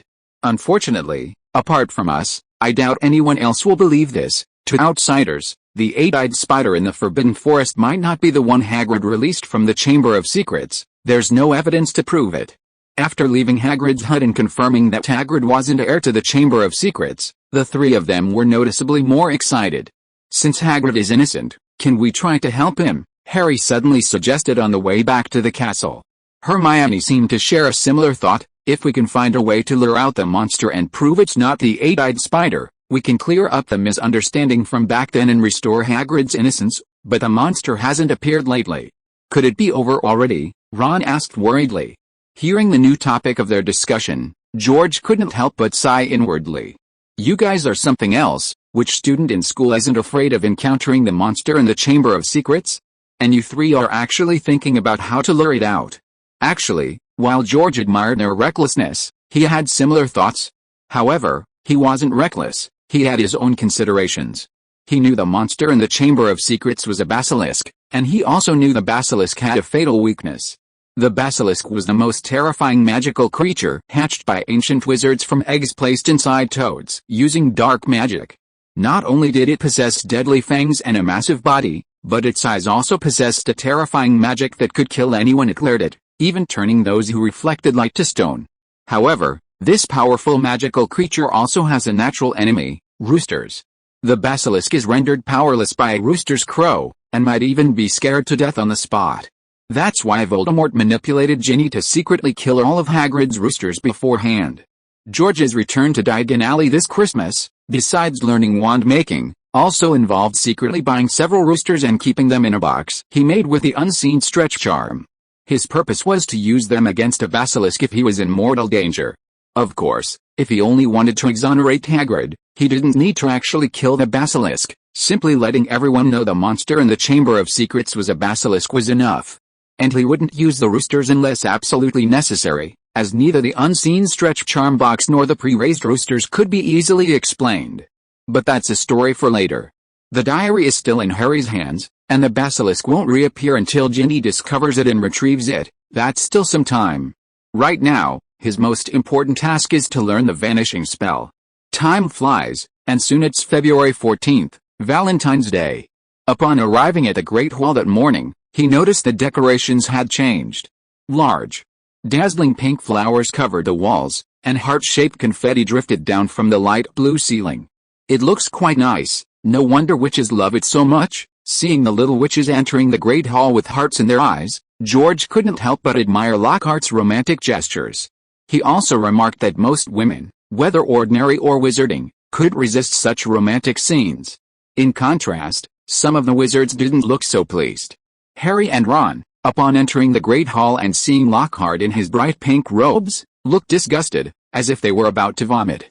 The professors on the high table also seemed to be in low spirits, especially Professor Snape, who looked as if someone had just given him a large cup of bone spirit. Once most of the young wizards had arrived at the Great Hall, Lockhart began his specially prepared Valentine's Day morale-boosting plan. That involved 12 dwarfs with golden wings and harps, dressed as cupids, delivering Valentine's Day cards to the young wizards at school. If a young wizard had someone they liked, they would write a card and give it to the dwarfs, who would then deliver it to that person. If needed, the dwarfs could even read the card aloud to express their feelings. Lockhart even encouraged everyone to ask Snape how to concoct love potions and Flitwick how to learn psychedelic magic. George just watched the spectacle, not paying much attention. After all, to him, this alter ego was still a child, and most of the students at the school were underage, so there was no intention of dating. Dating takes time, and he preferred to spend his time learning magic. Dating could happen anytime, but opportunities to learn magic weren't so easy to come by, and besides, he was rather indifferent to the idea of dating. His past life's experience told him that love wasn't a necessity. If there were physical needs, one could find someone to satisfy them, and afterwards, everyone would go their separate ways, just passing through each other's lives. Since encountering magic, he felt that magic was what he truly wanted to pursue, and everything else had to take a backseat. Passing through a sea of flowers without a single petal clinging to him, that was his attitude towards the opposite sex. Shadowless blade, in the Forbidden Forest, George waved his wand, and a transparent blade flew from it, successfully striking a fleeing mole and tearing its flesh apart instantly. Paige, flying above George's head, immediately swooped down, snatched a mole in her mouth, and swallowed it whole. With no classes in the morning, George had secretly come to the Forbidden Forest after breakfast to practice the Shadowless Blade spell, using the various small animals of the forest as his targets. Just as a fire spell, if used poorly, is merely a small flame, but if used well, it can transform into a sea of fire, the Shadowless Blade spell is similar. At the beginner level, like George now, he could only unleash one at a time, and the power was only average. Once truly mastered, he could shoot not only one at a time, but each transparent blade would also be significantly larger. With enough in-depth study, it's not impossible to cleave a person in two with a single sharp blade. Therefore, even after mastering the basics, constant study and practice are essential. One cannot slack off. He didn't eat lunch in the Great Hall, but instead ate rock skin cakes in Hagrid's room. To be honest, if his physique hadn't far surpassed that of a normal wizard, and his teeth hadn't been equally powerful, he wouldn't have been able to bite into those rock skin cakes. But in terms of taste, they were actually quite good. Hagrid wasn't exaggerating. Chapter 98: The Birth of the Super Wand. After finishing his rock cakes at Hagrid's, he returned to the castle. He had classes in the afternoon. However, as soon as he reached the castle hall, a dwarf caught him, shoving a pile of Valentine's Day cards into George's hands before picking up a harp and beginning to play. This attracted a crowd of onlookers, including several little witches who had written cards. George didn't rush away, knowing that would only invite the dwarf to chase after him and play, making the situation even more awkward. He simply listened attentively to the dwarf's performance, holding the stack of cards, and then smiled, saying, "Thank you all for your kindness. I will read each card carefully when I get back." He put away the cards and calmly walked out of the crowd. But then he noticed a seventh-year witch in the crowd whose gaze seemed a little off, causing him some surprise. Could it be that she received another card? He had received at least 30 Valentine's Day cards. Even if all the first-year witches had written him cards, it shouldn't be this many. So, witches from other grades must have written him cards as well. If it were second or third grade, it would be understandable, but seventh grade? Isn't that going too far? 6 or 7 years older. This reminded him of Mr. Peanut Butter from Shameless, and well, that kind of vibe was quite something. On his way to class, he saw Harry being harassed by the dwarves, and Malfoy snatching a Valentine's Day card from Harry and reading it aloud in front of everyone. Finally, Harry used the disarming charm to successfully retrieve the Valentine's Day card addressed to him. The disarming charm, despite its name, doesn't only disarm weapons, its main function is to forcibly knock anything out of an enemy's hands, and incidentally, knock the enemy away as well. So whether it's a wand, a sword, a rocket launcher, a piece of toilet paper, or a cup of milk tea, it will all be knocked away. Ignoring this little farce, George arrived at the Transfiguration classroom. Both afternoon periods were Transfiguration classes. Today we are going to talk about GUMP's basic Transfiguration laws, Professor McGonagall said seriously, and George diligently took notes. The GUMP basic Transfiguration laws are the fundamental laws governing transfiguration in this world, essential knowledge for anyone wishing to learn it. Essentially, transfiguration cannot conjure food out of thin air, nor can it maintain the transformation permanently. For example, turning a table into pig, it will revert to its original state once the magic dissipates. Transfiguration cannot convert magical items, change quantities, or create something from nothing. How can it be so powerful? George, who was diligently taking notes, suddenly stopped, a look of surprise on his face. His clone in the fairy tale world had made a significant discovery. Sleight of hand, George stood in the woods behind the guild, took out his newly crafted wand, and cast a sleight of hand spell. A transparent blade, a full meter long, shot out from the wand, cleaving a large tree in half, more than 10 times more powerful than the sleight of hand spell he used in the Harry Potter world. He was stunned by the sight. Natsu's hair? It's that powerful. It turns out he'd previously made a wand using his own cat's hair as the core, but the effect was only slightly better than his original wand in the main world. Later, he acquired hair from a reasonably powerful magical creature from other guild members and made a new wand.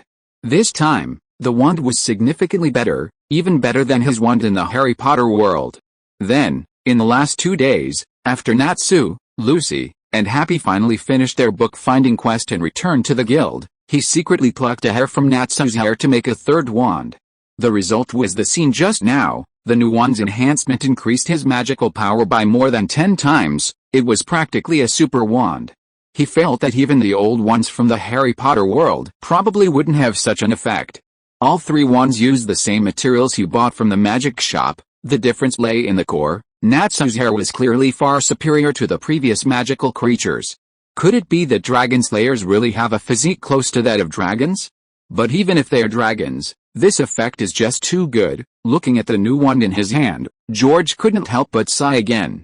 It seems that in the future, I also need to find a way to become a dragon slayer. If he could become a dragon slayer, then his talent and abilities would be shared, and his main body and other clones would also have the same dragon slayer physique, allowing him to pluck his own hair to create a super wand.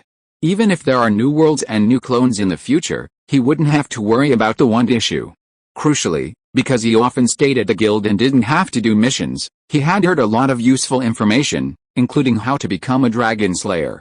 Not all dragon slayers have to be raised and taught magic by real dragons from a young age like Natsu. Lexus Trier, the grandson of Guildmaster Makarov and one of the guild's S-class mages, is different from Natsu.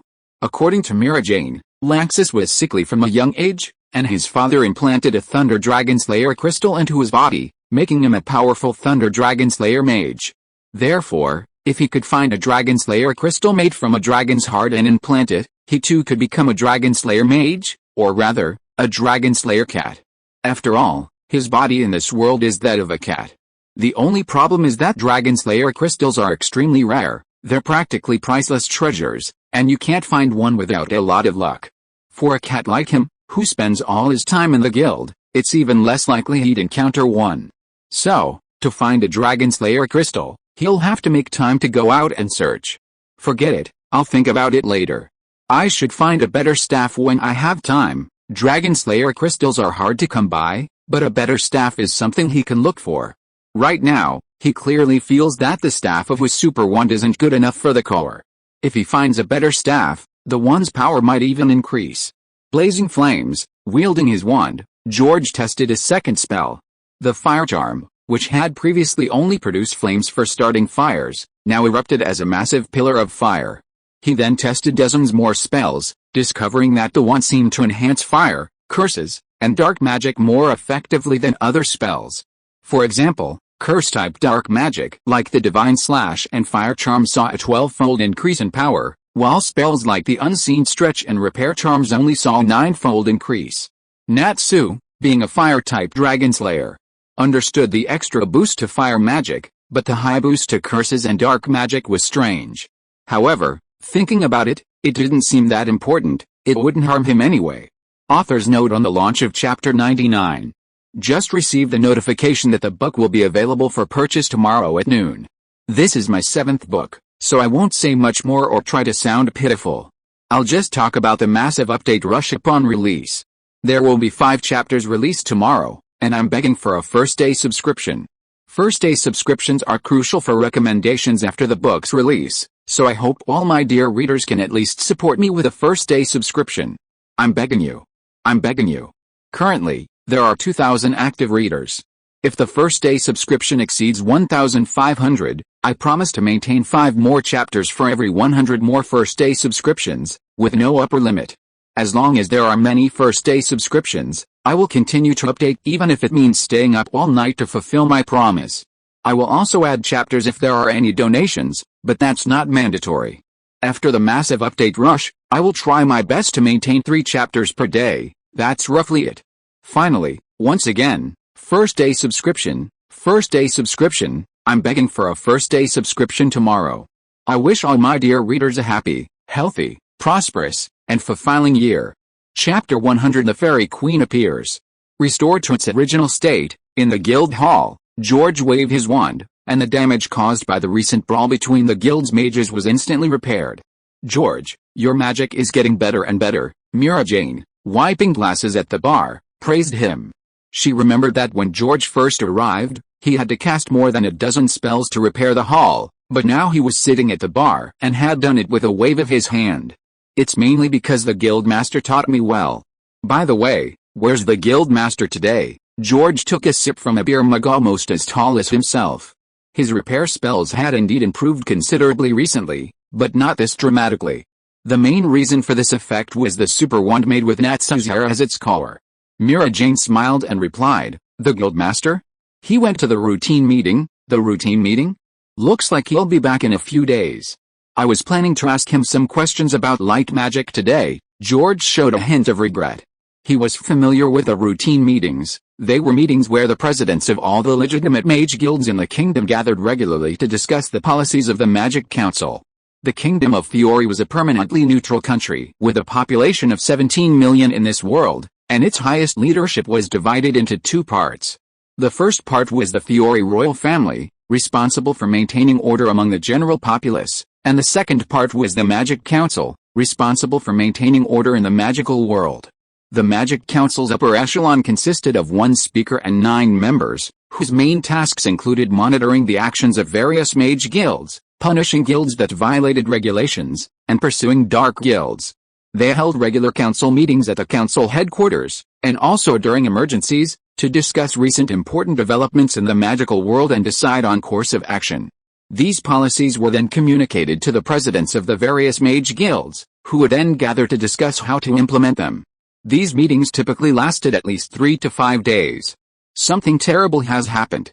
Urza, she's back. Just as George finished his beer and was about to head back to the basement library to continue reading, the guild door was suddenly pushed open, and the holder-type mage Loki announced gravely. Instantly, the entire guild fell silent. Except for the smiling Mira Jane and the bewildered Lucy, all the mages' faces were stiff, including the usually fearless Natsu and his nemesis Gray. Urza, the Fairy Queen, one of the guild's S-class mages? George stopped, intrigued. Aside from Guildmaster Makarov, he had never seen an S-class mage since joining the guild. Today he could finally see what she was like. Looks like everyone's afraid of her. Is she difficult to get along with? George returned to the bar. Mira Jane gently shook her head. No, Urza is a very nice person. She's just very caring towards everyone and takes her work very seriously. But I heard Natsu say that Urza can kick 2 mountains away with 1 kick. At this moment, Lucy, who had overheard George and Mira Jane's conversation, also came over. That's not quite right. Natsu once challenged Urza and was beaten half to death, so he might be exaggerating. Mira Jane covered her mouth and giggled. Even Natsu was beaten half to death. Lucy's face showed a surprised expression. It was because they had done missions together that she knew how powerful Natsu was.